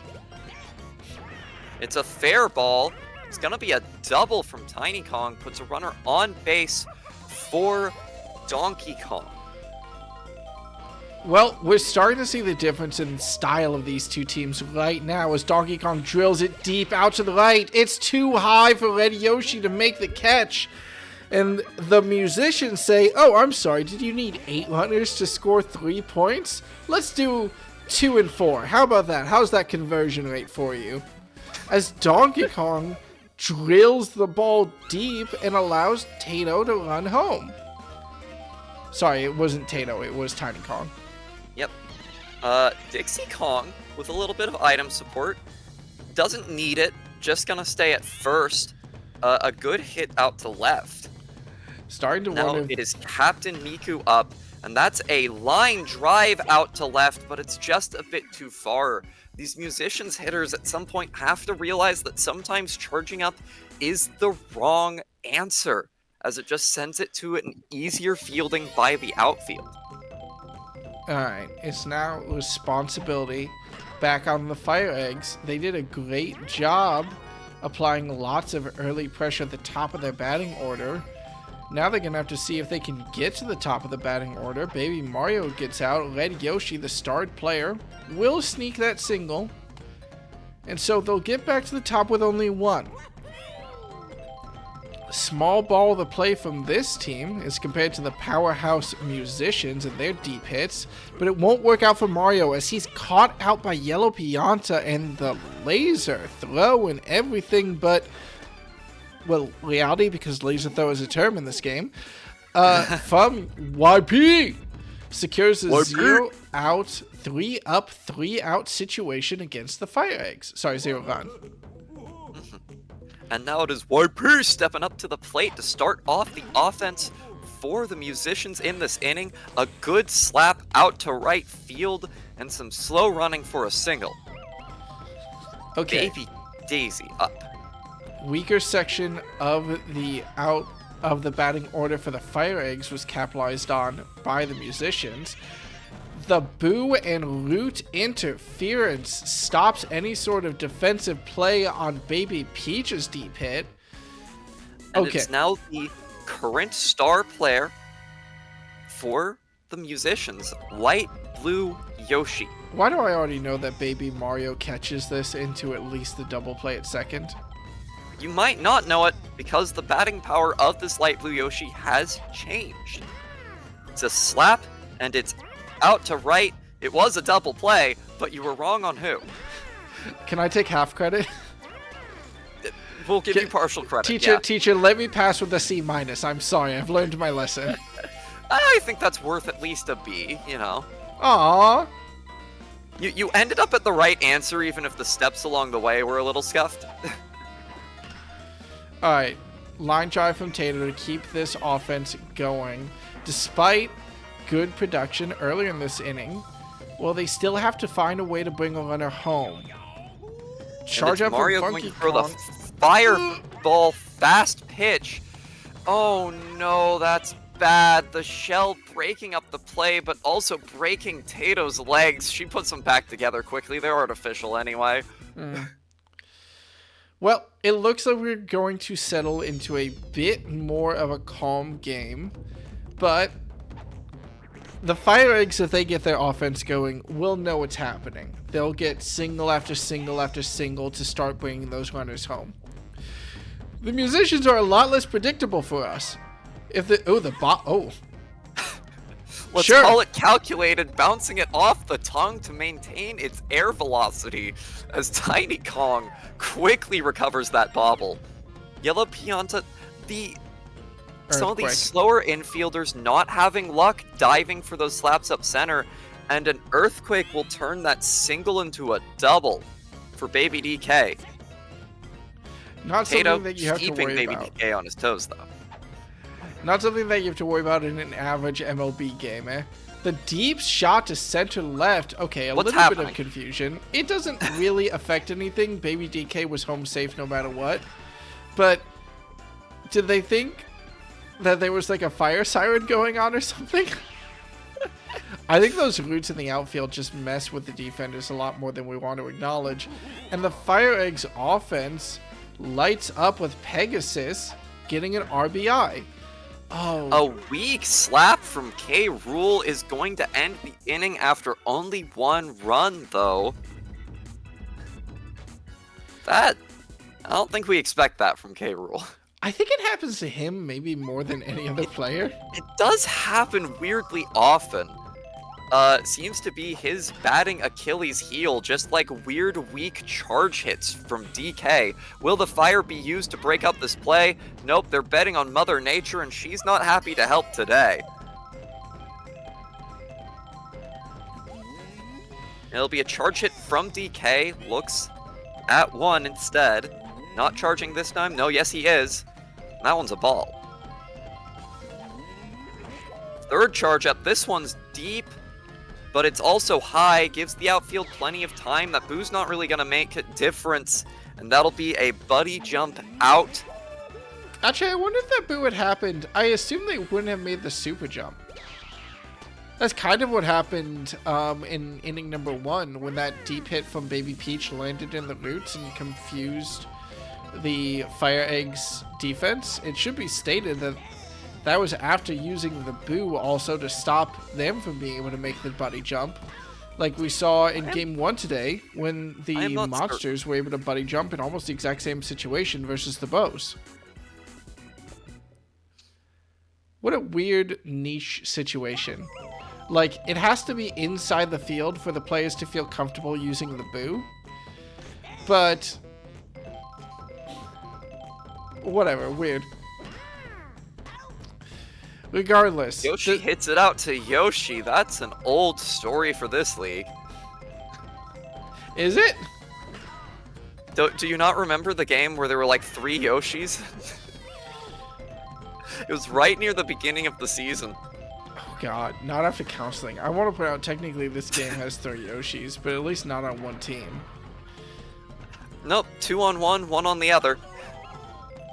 Alright, well the starred red Yoshi, we'll have to see if he's able to avoid the starred light blue Yoshi. He will, but instead, that ball falls right into the shortstop. YP makes the catch there to end the inning for the FireEggs scoreless. Alright, the Musicians are down only by 2. But they are down by 2. Still, it's very surmountable, and there's plenty of game left to play. But first, the offense has got to find their mark on this very familiar field for them. They've played on it a number of times, and it's almost the opposite story of Mario Stadium for them. They've always managed to find their way back into games on DK Jungle. If Yoshi swallows, how does he get the ball in his mid again? You know how in Smash Bros, Yoshi can turn people into eggs? Yes. Ball-sized egg. Okay. Isn't a ball-sized egg? Hit it right out to right field. Whatever. Alright, hero of the hour, Baby Peach now to try to keep this inning alive for the Musicians. But that deep hit... deep hit to left? Is the banana's gonna break it up? They're having a little trouble. That's a double. Off those bananas. If I had to choose one item to give my players after a deep hit pop out, it would be a banana basically every single time. Now it's the pow- oh, nope. Captain Yoshi able to immediately snap that one up. No risk of bobbles from that Yoshi. Yeah, light blue Yoshi. Well, Captain Yoshi popped it to light blue Yoshi last inning. This inning, light blue Yoshi pops it to Captain Yoshi. Easy as that. Simple as. Tato is still on the mound. Actually, both starting pitchers are still on the mound, aren't they? Mario's still on the mound for the FireEggs? So, yeah. It's been a smaller hitting game, the pitchers are getting exhausted less quickly. That is a single from Mario to start things off. We are right at the top of the lineup to start this inning again. Tato's got great stamina and has been doing all right in the pitching performance with some fielding help. This is a deep hit by Ash Ketchum, but the buddy jump will be attempted and will shut that down, forcing Mario back to first. Well, all right. They took one chance at some deep hitting shots and are immediately shut down by the outfield. Now it'll be up to, well, any other small ball they can put up almost. Baby DK had a great hit in the first inning when they were at the top of the batting order. Can he continue the success so much later in the fifth? Not quite. It will allow Mario to run to second, as once again the Yoshi tongue catch is slower than some of these other special reel-ins. The star hit's going to force Yoshi to bobble. Dixie Kong, why didn't you Dixie move Kong to get that any faster? It allows Mario to run all the way home. Pegasus getting the RBI off the star hit. All right. Tato beginning to tire. I think she's a little confused about what happened there too. Early charge from King K. He doesn't want the weak slap hit anymore. He'll take the line drive to center field as the earthquake interferes. Is going to delay this fielding. It's allowing Pegasus to run to third safely. And now we will see Tato stepping away. The team betting on DK to get out of this 2 outs, runners on the corner situation. DK turns to the star pitch in front of Yoshi, who hits it right out to Yellow Pianta to save the inning. It's another point on the scoreboard, and the Musicians have got to find a way through this slump, going into their top of the lineup with Tato.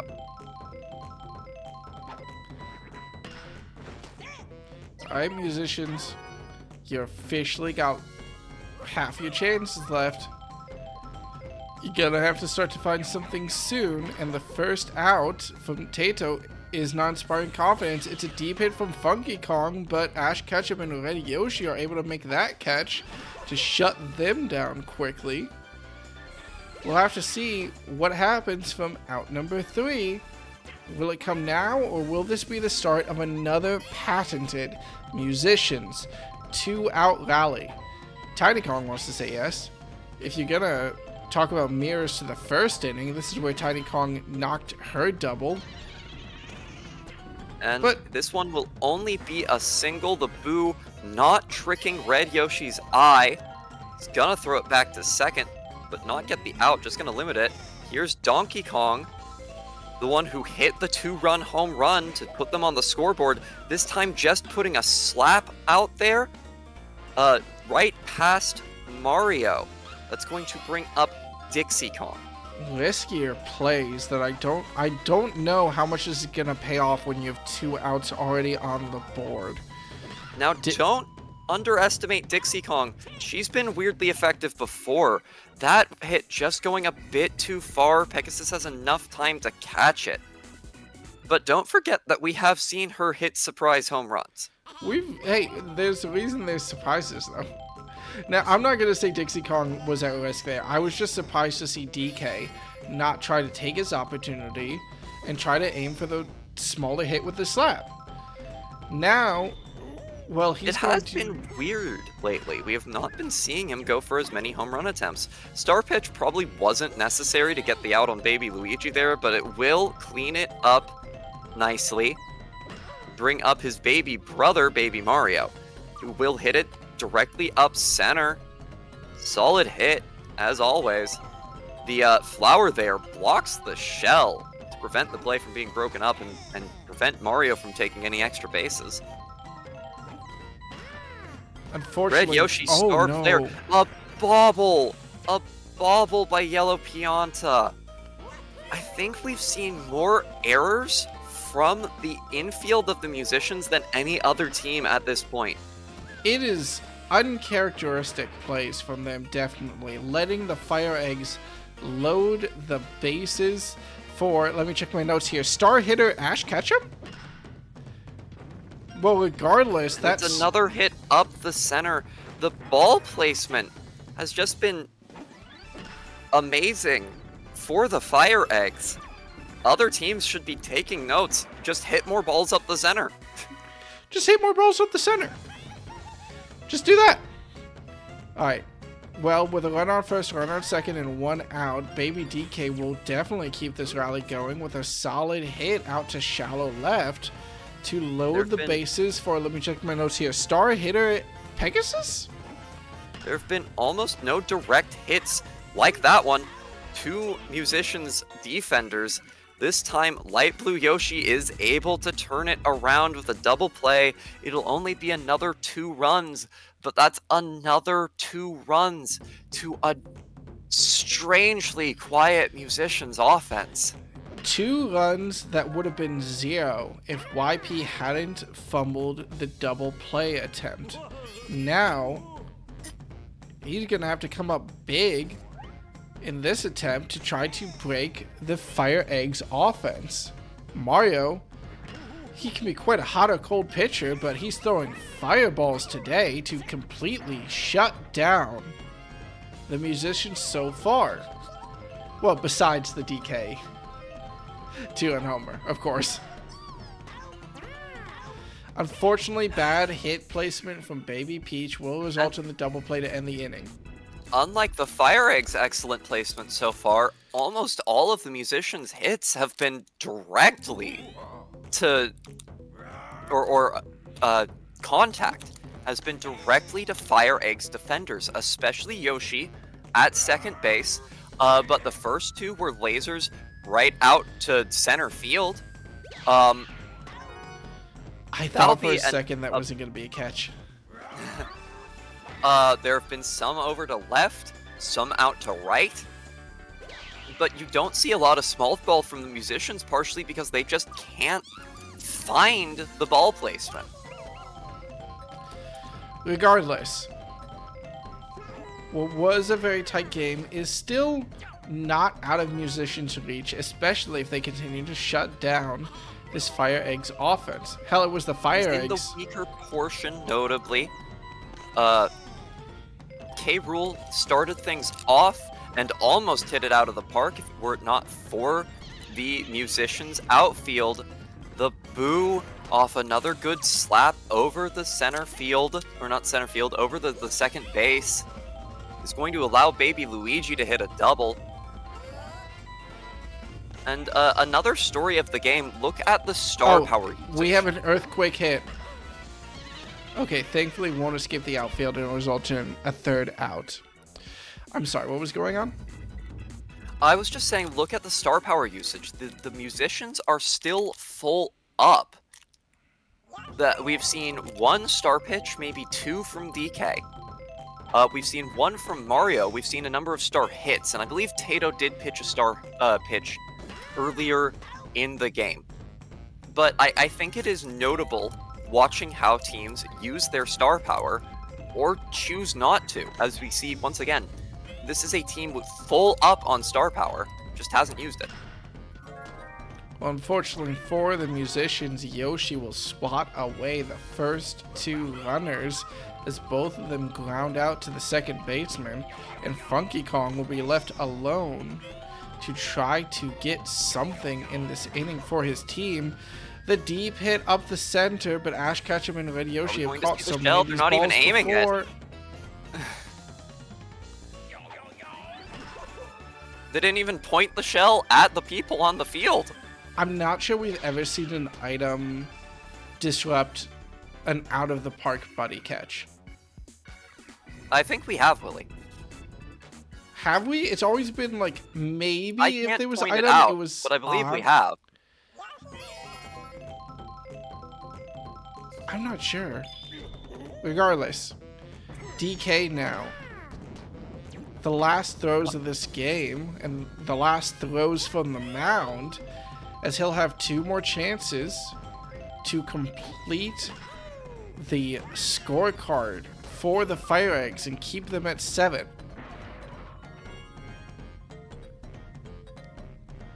don't think Red Yoshi was the batter you really needed to burn that star pitch on. Oh no. This is going to be another random deep hit, and it's a 2-run home run by Ash Ketchum. What a solid shot. Straight up the middle. When you hit a ball that perfectly cleanly up the middle, it takes the best defense in the league, if not better than the best defense in the league, to even make an attempt at catching it. And unfortunately, that tires out DK right as he has to face his younger self. Well, good job on the power, kid. You'll get it in about, let me check my notes here, 25 years ish. All right, good play from Pete, and the third baseman of the Musicians, who is question mark. Third baseman is Funky Kong currently. Thank you. Will stop the bleeding, but they have 2 innings to score 7 runs. They had a decent starting spot for it, after Tiny Kong and DK are the only runners who have touched home so far this game, but unfortunately Tiny Kong isn't able to make it past Yoshi, the second baseman, and DK will have to face this defense alone.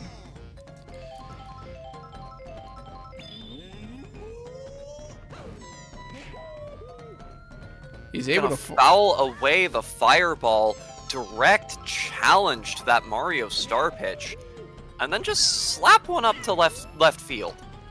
Little bit of power block disruption ultimately doesn't mean a thing, as it's Ash Ketchum that recovers it. Okay. If the Musicians are going to make a comeback, this is not too far from what I would want to see. I want to see them just start slugging away singles and start putting runners on base. Unfortunately, the ball placement from Dixie Kong right to the shortstop Baby Mario shuts them down for this inning as well, and they will have one chance to score at least 7 to try to steal this game away. I say at least 7 because the FireEggs will have one more chance to... Is that a pillow shot? Okay. That's gonna turn foul. They almost tried to buddy jump for it anyway. They wanted to put K. Rool away right away. And it will be Baby Peach with the jumping catch to shut down K. Rool's line drive. Captain Yoshi steps up.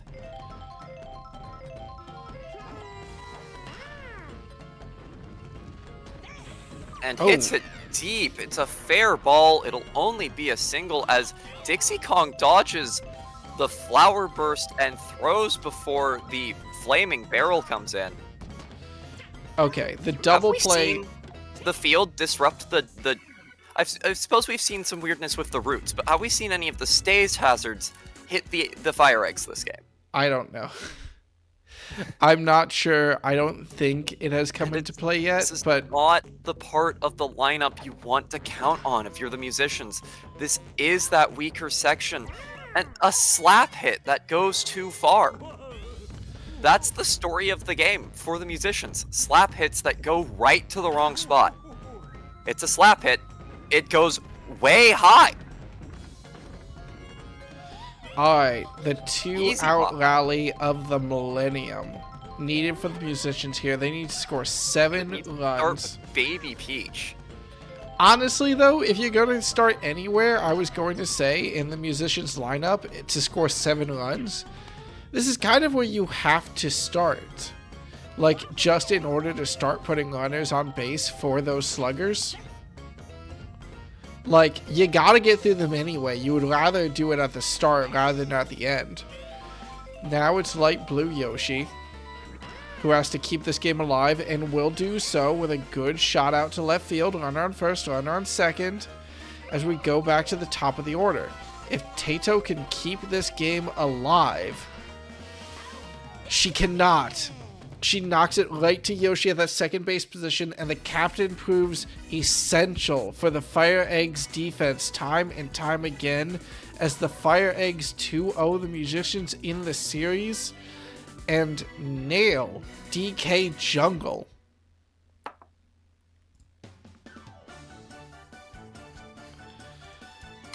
And it feels to me, Willie, like the Musicians' home commentator, like their season is falling apart. They've had their good wins against good teams, but look at this. If you were to see this scoreboard, what teams would you expect to be here? I'm not saying any teams that I would expect to be here because that feels mean, but I It understand wouldn't the be point. the Musicians, almost certainly. Not after their start to the season, no matter what. Not after being the only team to be able to take a win from the Monsters' bank account. They have been historically one of the heaviest hitting teams in the league. This is a stadium they historically do great on. They scored 2 runs off a home run in the first inning, and then did nothing but hit straight to Eggs fielders for the rest of the game. Maybe that's the Scoring storyline. singles here and there that just did not matter. Maybe that's the storyline of both the Musicians and the Flowers today. Solid teams that we expect to see do better, but both of them turned away after rough times playing in this Playday. Both teams were not able to perform. And yeah, no, it's just not what you would expect to see from either of these teams today. After a fiery, contentious Playday number 7, Playday 8 is marked by lower performances from these teams. And when we look at the scorecard, like for the FireEggs, none of them performed devastatingly well. Ash Ketchum did great with that home run shot and was a consistent hitter, but by no means like a devastating MVP performance. The story is really told by the Musicians' scorecard.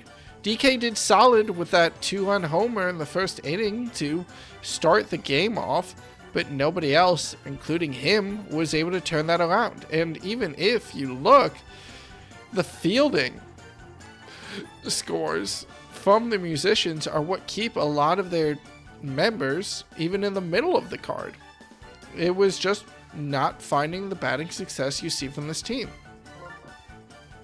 Maybe it's a cursed Playday. Maybe no one's really able to get these bats going when they need them. Well, we'll have to see, as the Musicians will be another one of those 3-4 teams this week that fall to 3-5. They will join the Flowers, but with a smaller run differential will fall to 6th place instead of 7th. There's one more 3-4 team, though, that, hey, if they lose by a margin of big enough, actually, if they lose by any margin almost, they're guaranteed to take that 6th spot, and the Musicians will end this Playday at 5th. The Spitballs versus the Monarchs. And coming off a Playday where teams have underperformed, it makes you wonder which one of these two teams fate will bite heading into the last game of Playday 8. Which team do you think is going to get bitten here? And it's the Spitballs against the Monarchs. They had a very close game last week. I wasn't on commentary at the time. I had to step away from the booth for a while. But I did watch that game, and it was surprising to see such a close and low-scoring game, 5-3. I don't know. What is the stadium here? Did you say? Mario Stadium. I think that's going to turn things in the Monarchs' favor. I think they have the better consistency of play that will naturally be highlighted in a stadium without hazards. Now, I think that the Monarchs definitely have the ability with the batting power of PD Piranha, of Boomerang Bro, of Firebow. But I would be remiss to say if Mario Stadium has not been a pretty solid... It was a pretty solid place to land for the Spitballs last time, as they were able to break apart the FireEggs, winning their game 14-5. And hey, 14 runs against the FireEggs defense back when they had just slapped the babies on their defense for what I believe was a very strong outfield if they're able to put up that type of offensive pressure again today, well, we'll see.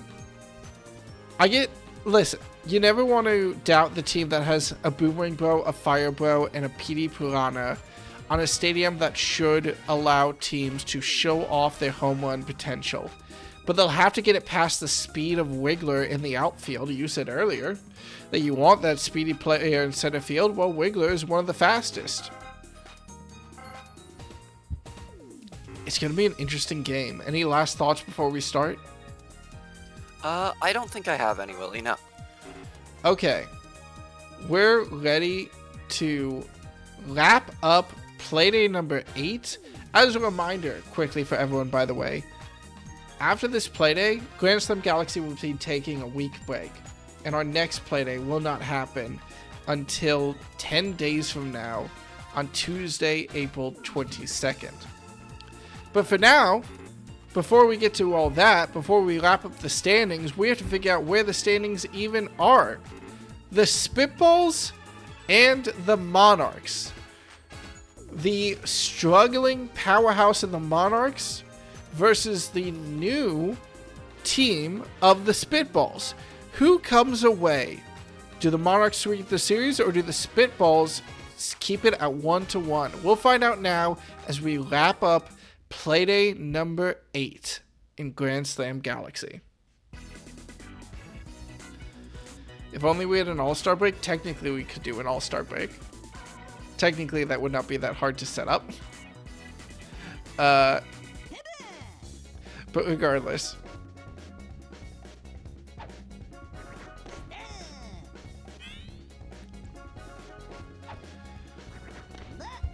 Let me take a look, actually, at the Spitballs lineup again, just to see what we've got going. Oh my god, what a home run. What a line drive from Greed Drybones to start off the batting. Out to left. Okay. So, let's talk sluggers. The Spitballs have a Drybones on their team. They have the consistent slap hits of Wiggler on their team, which is great to have on Mario Stadium. Home run power, they've got Wario and maybe Waluigi now that he's been starred. But I think that if we had to pick one team to be that slugging pursuit and one team to be the small ball pursuit, slugging would go to Monarchs and small ball would go to Spitballs. And, well, we saw last game how that shook out.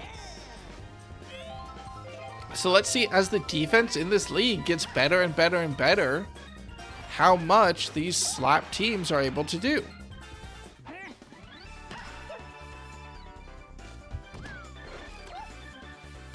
Regardless, right now, I should start calling them Mr. Consistency as well, because I'm not sure Wiggler has gone out at the bat, and I'm not sure he got out at the bat at all last Playday, and he starts this Playday off with an RBI single. Wiggler absolutely a solid player, and Reggie doing his best to be the same with a deep drive out to left. That'll bring blooper home, run Wiggler all the way to third. Only a single for Reggie, but it's an excellent one with an RBI. Is anyone else getting a sense of deja vu right now? Just a weird sense of deja vu. Not the amount of time that you want Toadsworth to last, as he'll have to face down Miyamoto. This is definitely where you want to end the inning for the Spitballs if you're the Monarchs. They will get the opportunity to do just that as the Bros turn the double play and deny sub-captain Wario from coming up to the plate with runners on the base. No, he'll have to start off next inning, and the Spitballs will start this game with 2 runs.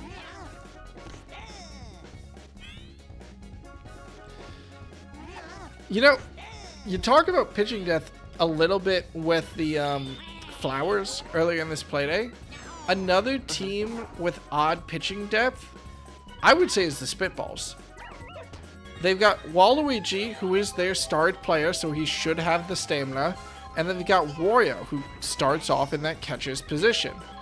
After that, next pitcher, I think, has been kind of sporadic for the Spitballs. So I'll be curious to see if the Monarchs can wear down the two captain tier players quick enough to put a hole in this defense. Has not historically had much stamina as a pitcher. He's usually been good for 2 or 3 innings, and then it's Wario that does the bulk of the pitching for the Spitball squad. Some pitchers, even with star power, just don't have the tenacity to stay on the mound after a couple of rough innings. Like Toadsworth, who was starred for the Monarchs, but was starting to feel tired after only one. Okay. Or Baby Peach, who even with star power for the musicians would usually only make it 2. Yeah. Alright, Darkbones is a hell of a slugger. He's got full bases, and he will be attempting to charge that bat. Going to see a star pitch from star pitcher, and it's going to be slapped foul. Not if you're the Spitballs. A hit, but Darkbone's still calling it out, and is going to then send it. Weird play from Wiggler there, and then Reggie runs into the wall before being able to recover the ball. Both Wiggler and Reggie trying to field the ball and just missing it, and the misses from both of them being enough to allow 3 RBIs off the Darkbones double. The Monarchs get a 1-run lead after both teams start this game with great offense, and Waluigi is already taken off the mound for Wario in the first inning. Well, the inning will end off Toadette hitting it to Blooper, who catches the ball and turns the double play. But yeah, you gotta feel for Wario and the rest of the Spitballs after a great opening offensive salvo. It's the Monarchs who turn around and off one hit from Darkbones, bat in more than enough runs to take the lead in this game.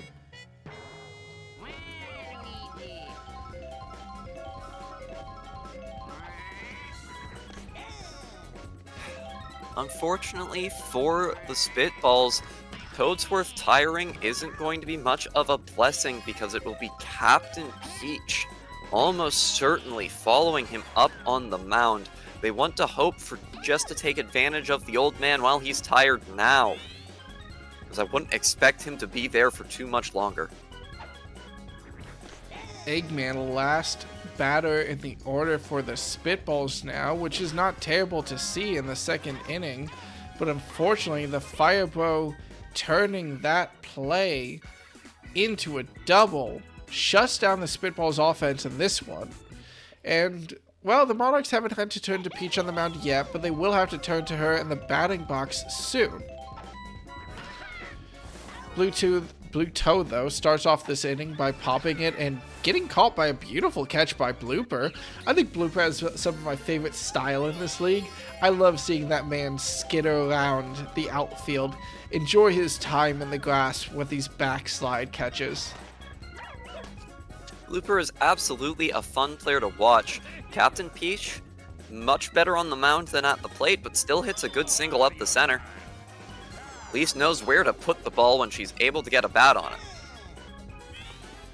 After all her lack of performance last game versus the Spitballs, I'm sure that the Monarchs are happy to see it. I'm sure that the Monarchs are even more happy to see the top of their batting order come for Petey Piranha with 2 runners on. Chance to really set the tone for this game going forward with a strong hit. It will be a strong hit and deep. It's a fly, however, and that's going to give the Spitballs infield all the time in the world to prepare for a buddy jump. Reggie thrusts Wiggler into the air. Okay, we thought that one was gone, right? I wasn't alone. We just were like, they didn't I wasn't certain. I was not certain. I was convinced that was gone. Well, now it'll be up to Boomerang Bro to navigate something for his team here. He will allow at least Peach to run in for the RBI. The shell interference stops the buddy throw. Doesn't result in much, but definitely makes maybe throws a wrench into any level of confidence the Spitballs could acquire off that outfield play. Now a 2-run lead for the Monarchs. Magic Koopa, this is really the out you want to get to seal this inning for if you're a Spitballs fan. If you're a Spitballs fan, absolutely. But Instead, no. it'll be that slap up center and a ball by Wiggler. And then the bomb explosion. We've got a bro running home. He's not going to make it. He's caught out between first and third, caught in a jam, and will get out. Waluigi actually bothering to throw the ball. You don't usually see that in this league. Okay. Well, it was the out that the Spitballs wanted, just in such a weird and convoluted way that it allowed another Monarchs run. And now the Monarchs with a 3-run lead. Now it's only the 3rd inning, but the Spitballs, their defense only stands to get more challenging if Wario tires. Meanwhile, the Monarchs haven't even unlocked the full power of their defense if, yes, the pitching change comes in. Peach, star pitcher of this league, comes to the mound.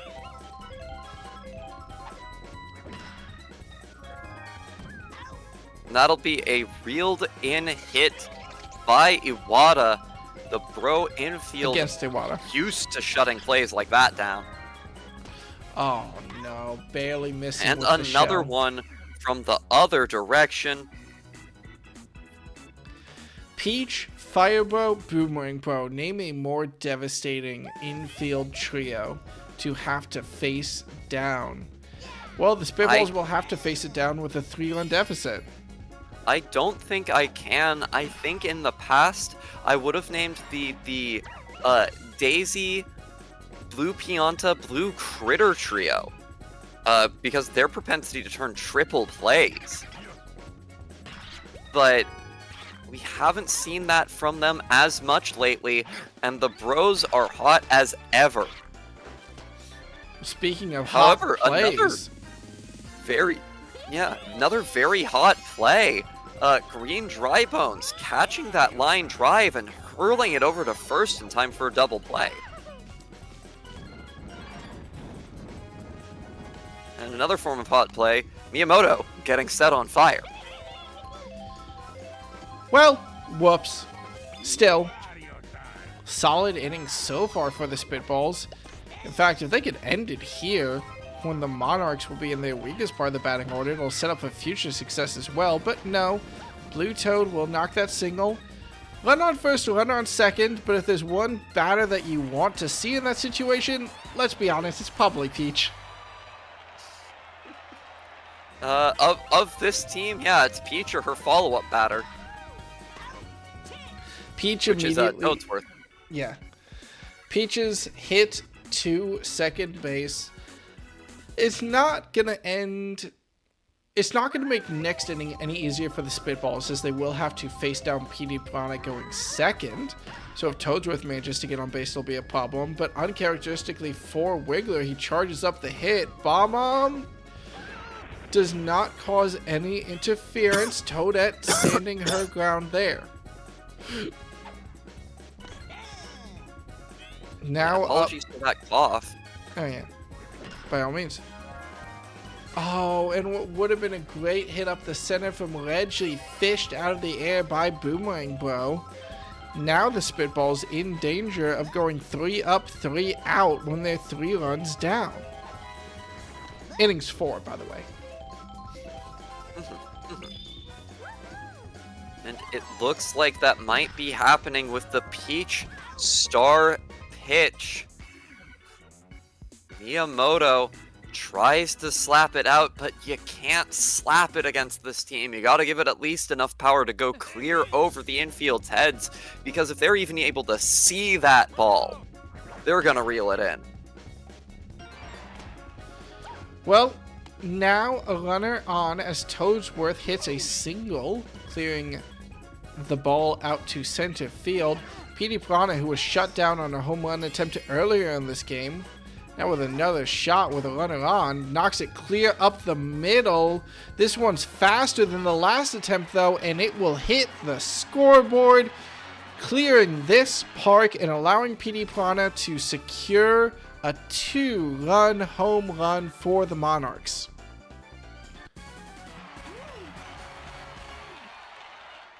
I want to talk about shades of mirroring of that scoreboard. 2-7 for the Monarchs. But it's only the bottom of the fourth now. Spitballs players will have to step up to try to get this scoreboard more in their favor. Unfortunately for them, Boomerang Bro with a before they can get the scoreboard more in their favor, they gotta stop it from falling out of favor, Willie.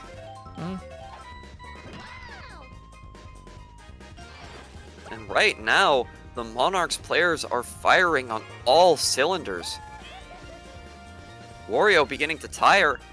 We were talking already about the kind of shallow pitching depth for the Spitballs team. Wario's already starting to tire. We're still in the fourth. Well, now with runners on the corners, Wario will be pulled from the mound and placed into the second base position. Blooper, who was, I believe, a starting pitcher for the Spitballs early in the season, will come to the mound now and try to clean up this position. Unfortunately, Dark Bones will hit it very cleanly out to the right field. Wiggler misses with that dash again. Not much impact, but important to note. And another RBI against the Spitballs. That's going to bring it to a 2-10 scoreline.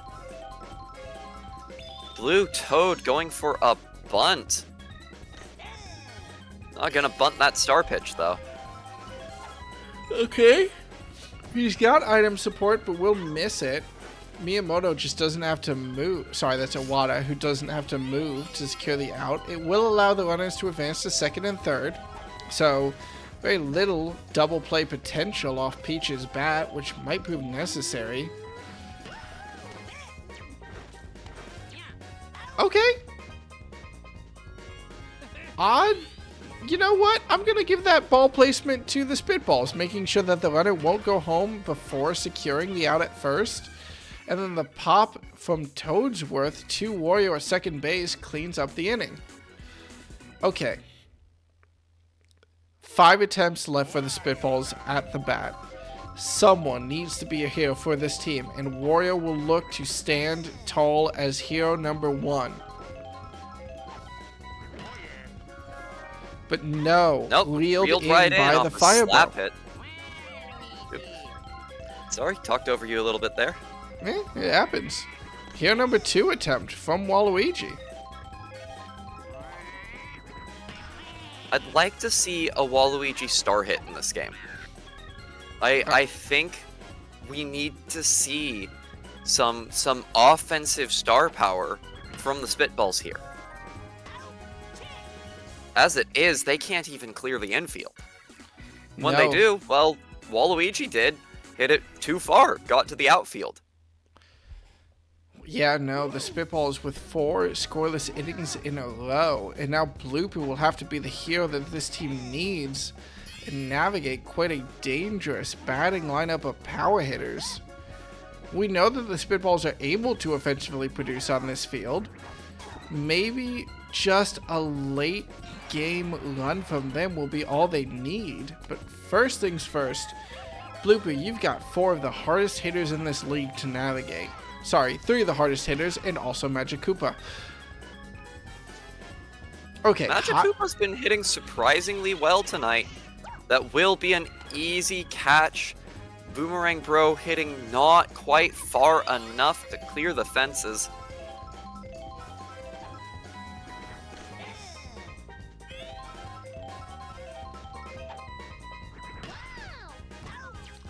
Magic Koopa not hitting far enough to clear Eggman, and Eggman will turn the double play to shut down the Spitballs offense in the 5th. Well played from them. They've got 4 innings to put together an offense that scores at least 8 runs.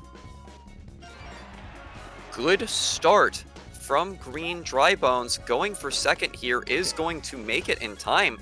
That's a clean, unassisted double. Now Iwata will see if he can drive him to third. The hit, okay. It'll be an out at first. But advancing the runner isn't a terrible trade. Yeah, puts him in scoring position. Alright, Blooper. It's Blooper's job now to hit him home. When the Spitballs needed him most, he charged the bat and navigated it perfectly to left field to let Green Drybones run home off a single. That hit the ground at almost the perfect spot to just send it through the left field. I want to point out that there are 2 reel-in special catches in the left section of the infield for... And while I'm pointing that out, Wiggler hits a 2-run home run. But I still want to talk more about the beauty that was that blooper hit. Because their third baseman, Magic Koopa, also can reel in that ball. Blooper hit a laser shot ground ball that touched down right on the baseline between third and second and forced Magic Koopa to try and dive for it instead of reeling it in. Missed the dive, and that's what brought Drybones home and kept the inning going to give Wiggler that chance for a beautiful deep hit to left that was over the fences before the Toads had time to run for it. Well, it's definitely a great start and a great 3-run inning so far from the Spitballs, but Wario is going to have to see if he can make it more. There's still a 5-run deficit, and it's not like the Monarchs are going to retire their bats for the rest of this game. Can the sub-captain charge up his bat and produce magic here, or will he go for the slap? Slap it is, but slap is perfect, navigating its way to left field and letting Miyamoto reach second, Wario on first. Captain Waluigi will have to get past this defense. Attempt for the boo, but unfortunately, Boomerang Bro can see through. It's still a 3-run inning. It's still a great start to this comeback. But eventually the Spitballs fall in the 5th, or in the top of the 6th. Waluigi, I think that was your moment. That should have been a star hit just to further break up their defense and keep the rally going. But we only rarely see star power used for offense in this league. And unfortunately, we did not see it there. I think Waluigi has traditionally also been... I feel like I've seen more star hits from him than the average player, too. Then again, he's also one of the only captains I've seen whose star hit has turned into an out. That crazy zigzag ball of his, not usually top of the success table. And good news for the Spitballs, as Toadette hits it too deep up center field. Darkbones wasn't able to produce earlier in this inning. There's 2 outs now, and the pop fly from Blue Toad to left field will let them keep the Monarchs scoreless for another inning. Alright, Spitballs fans, your 9th batter, Eggman, definitely has the ability to get on base with a solid batting power, and does just that. The ball navigates right above Boomerang Bro in the second base position, who doesn't have the time to jump for it. Green Drybones homer? No. Possibly. It will be a deep hit foul. It's foul. I just want to see Green Drybones get on base, and he will do exactly that. He will do that. Okay. Now, awkward time for the Spitballs, as they don't have a power hitter in position to capitalize off this. But if they can keep getting these singles past Fire Bro and past Boomerang Bro, not like that, well, they would have had a great chance. But unfortunately, their luck had to break at some point. Boomerang Bro makes the catch and turns the double play. And Blooper isn't able to do much better against this defense. And the Spitballs are cleared off the field after some, well, 4 batters to get 3 outs. That was a great start to the inning and a very harsh end. Blooper stayed on the mound longer than I was expecting so far. We'll say. I don't remember if it was a CPU Classic or if it was earlier in Grand Slam Galaxy that Blooper really proved himself as a pitcher. Starting to tire now, but I love this guy on the mound. I think that he performs way higher than most teams would expect him to. I would agree. I would agree. That is a fascinating slider, too. Yeah. But getting Tugsworth, tired at possibly the wrong time, though. Petey Piranha might be the player to take big advantage. Just gonna watch that one. It was a star pitch. I feel like only Waluigi could, as a catcher, get his hand on the ball after it bounced so high. Petey Piranha does knock it high, but it's way too slow. 3 home run possible hits from that batter in this game, and while one of them managed to slip the net, 2 have been brought down by the Wiggler and Reggie combo in the outfield. And that's another scoreless inning for the Monarchs. Okay, Spitballs, 2 innings left, 5 runs to go.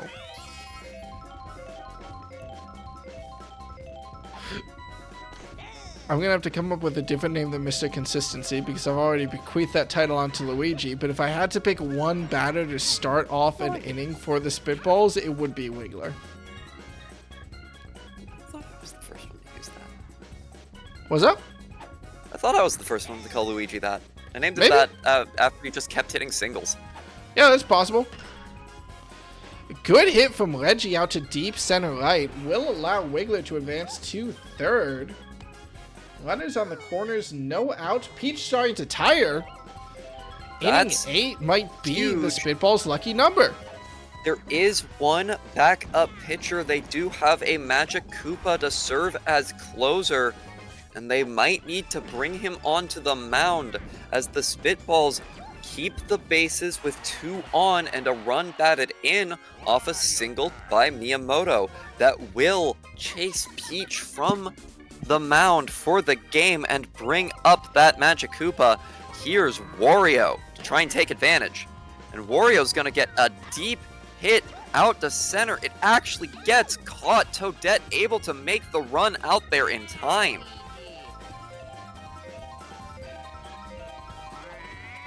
All right, Spitballs, Still if you're going to have a chance for this comeback, this is it.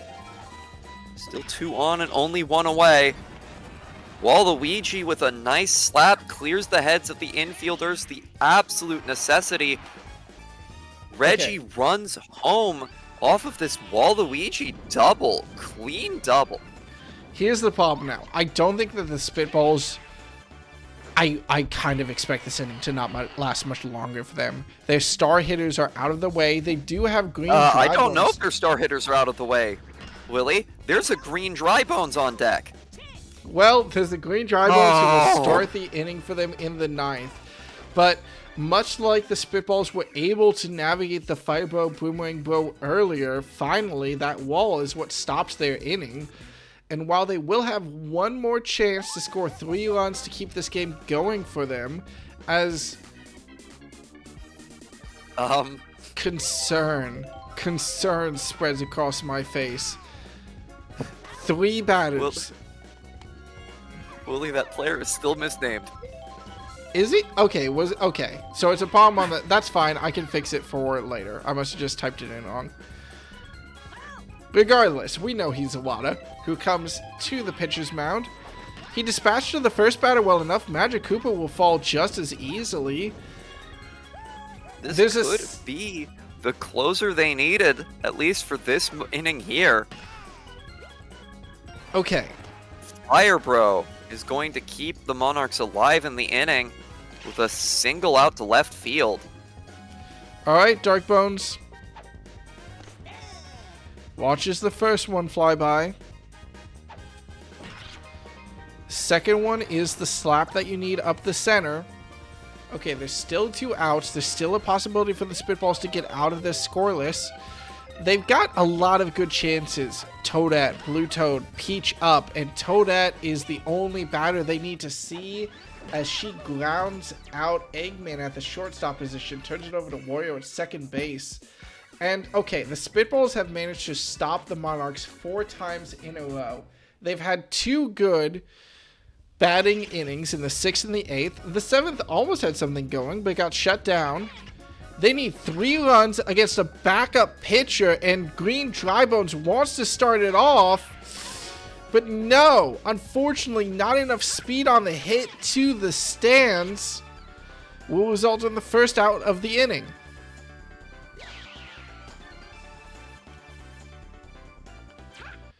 Okay, Toadette. Okay, Blue Toad. Iwata now. What can he... Had a good pitching performance in the previous inning. Now has to get past another good pitcher in Magic Koopa. Instead, once again, the infield. That brutal infield.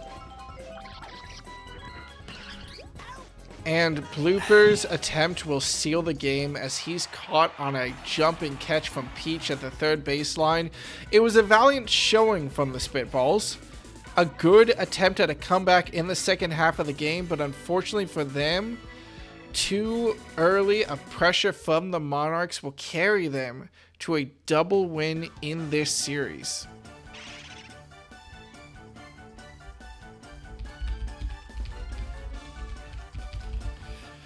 Darkbone's getting MVP. Huh. I must give credit to the Spitballs for keeping both of these games close. I mean, I'm going to give more than credit to them. I think that both those games very easily could have led their way had it gone a little bit differently. I think that, I mean, just looking at the box score, it's not like the Spitballs weren't able to find out the Monarchs. And it almost makes me curious because you would have expected innings 5 through 8 to be terrible innings for the Spitballs after they had to fall onto a tertiary pitcher. But no. The defense held strong and gave the offense a chance at this comeback. Wiggler, standout hitter for the Spitballs this game, normally slaps away solid singles, but was able to notch away that 2-run homer for them. Meanwhile, on the Monarchs side, obviously just solid batting scores across the field. Good attempts from, I want to give a shout out to PD Piranha with that home run power, but shut down by the Spitballs defense, which is why his name won't be up in lights today. What do you make of this matchup now that it's over? I think I stand by my earlier statements. I think the lack of hazards really did allow the Monarchs to show their strength. Any team that wants to beat them has to best their infield, first and foremost. And they absolutely shut down some good rallies from the Spitballs. So it is to the Spitballs' credit that they kept it as close as they did. I think they're a team that has a lot of potential, and I am expecting to see them in the playoffs.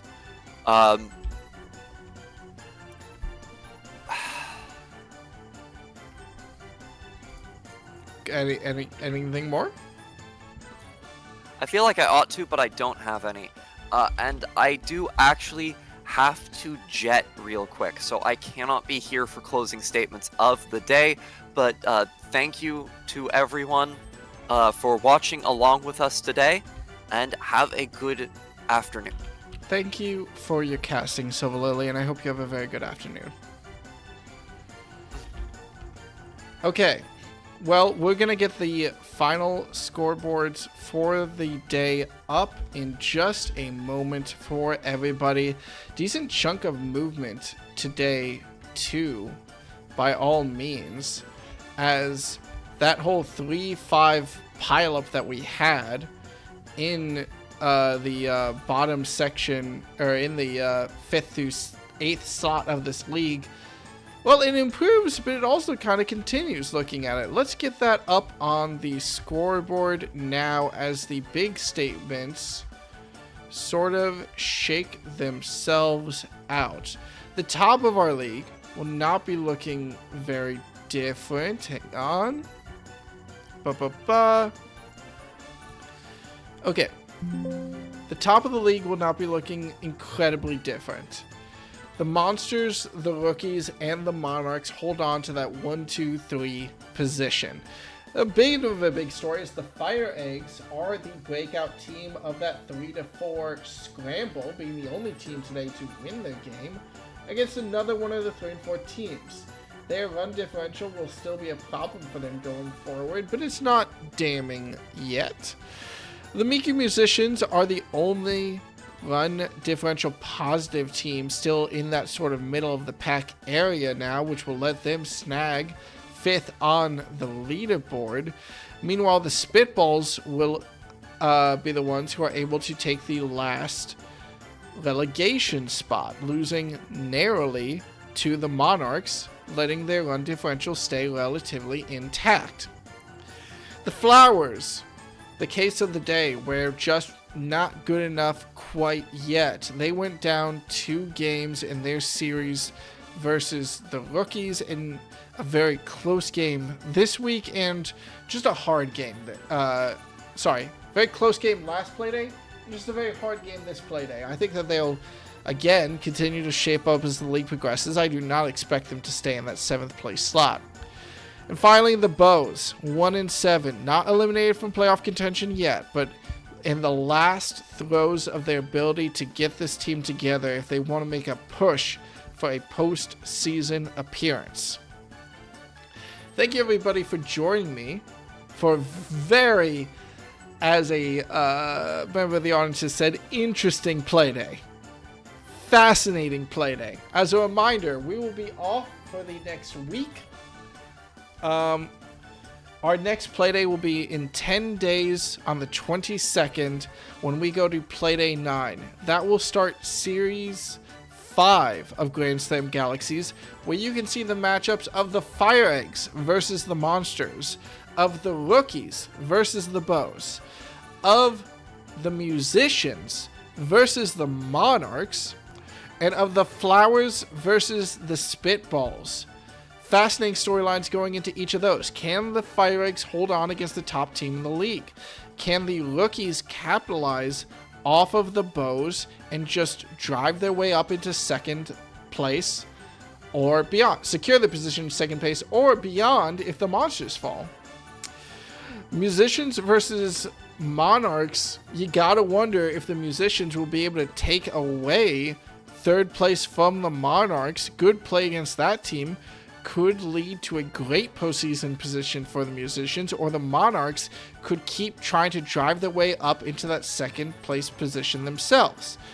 And then the Flowers versus the Spitballs, both teams that were 3 and 4 going into this Playday, both teams that lost, both teams that are scrambling to stay out of the bottom of the league, now in 6th and 7th position. We'll see what happens when we catch you after a quick break from Grand Slam Galaxy. Until then, I'm your commissioner, Willie Owonti, and I will see you all next time in Grand Slam Galaxy. Until then, play ball.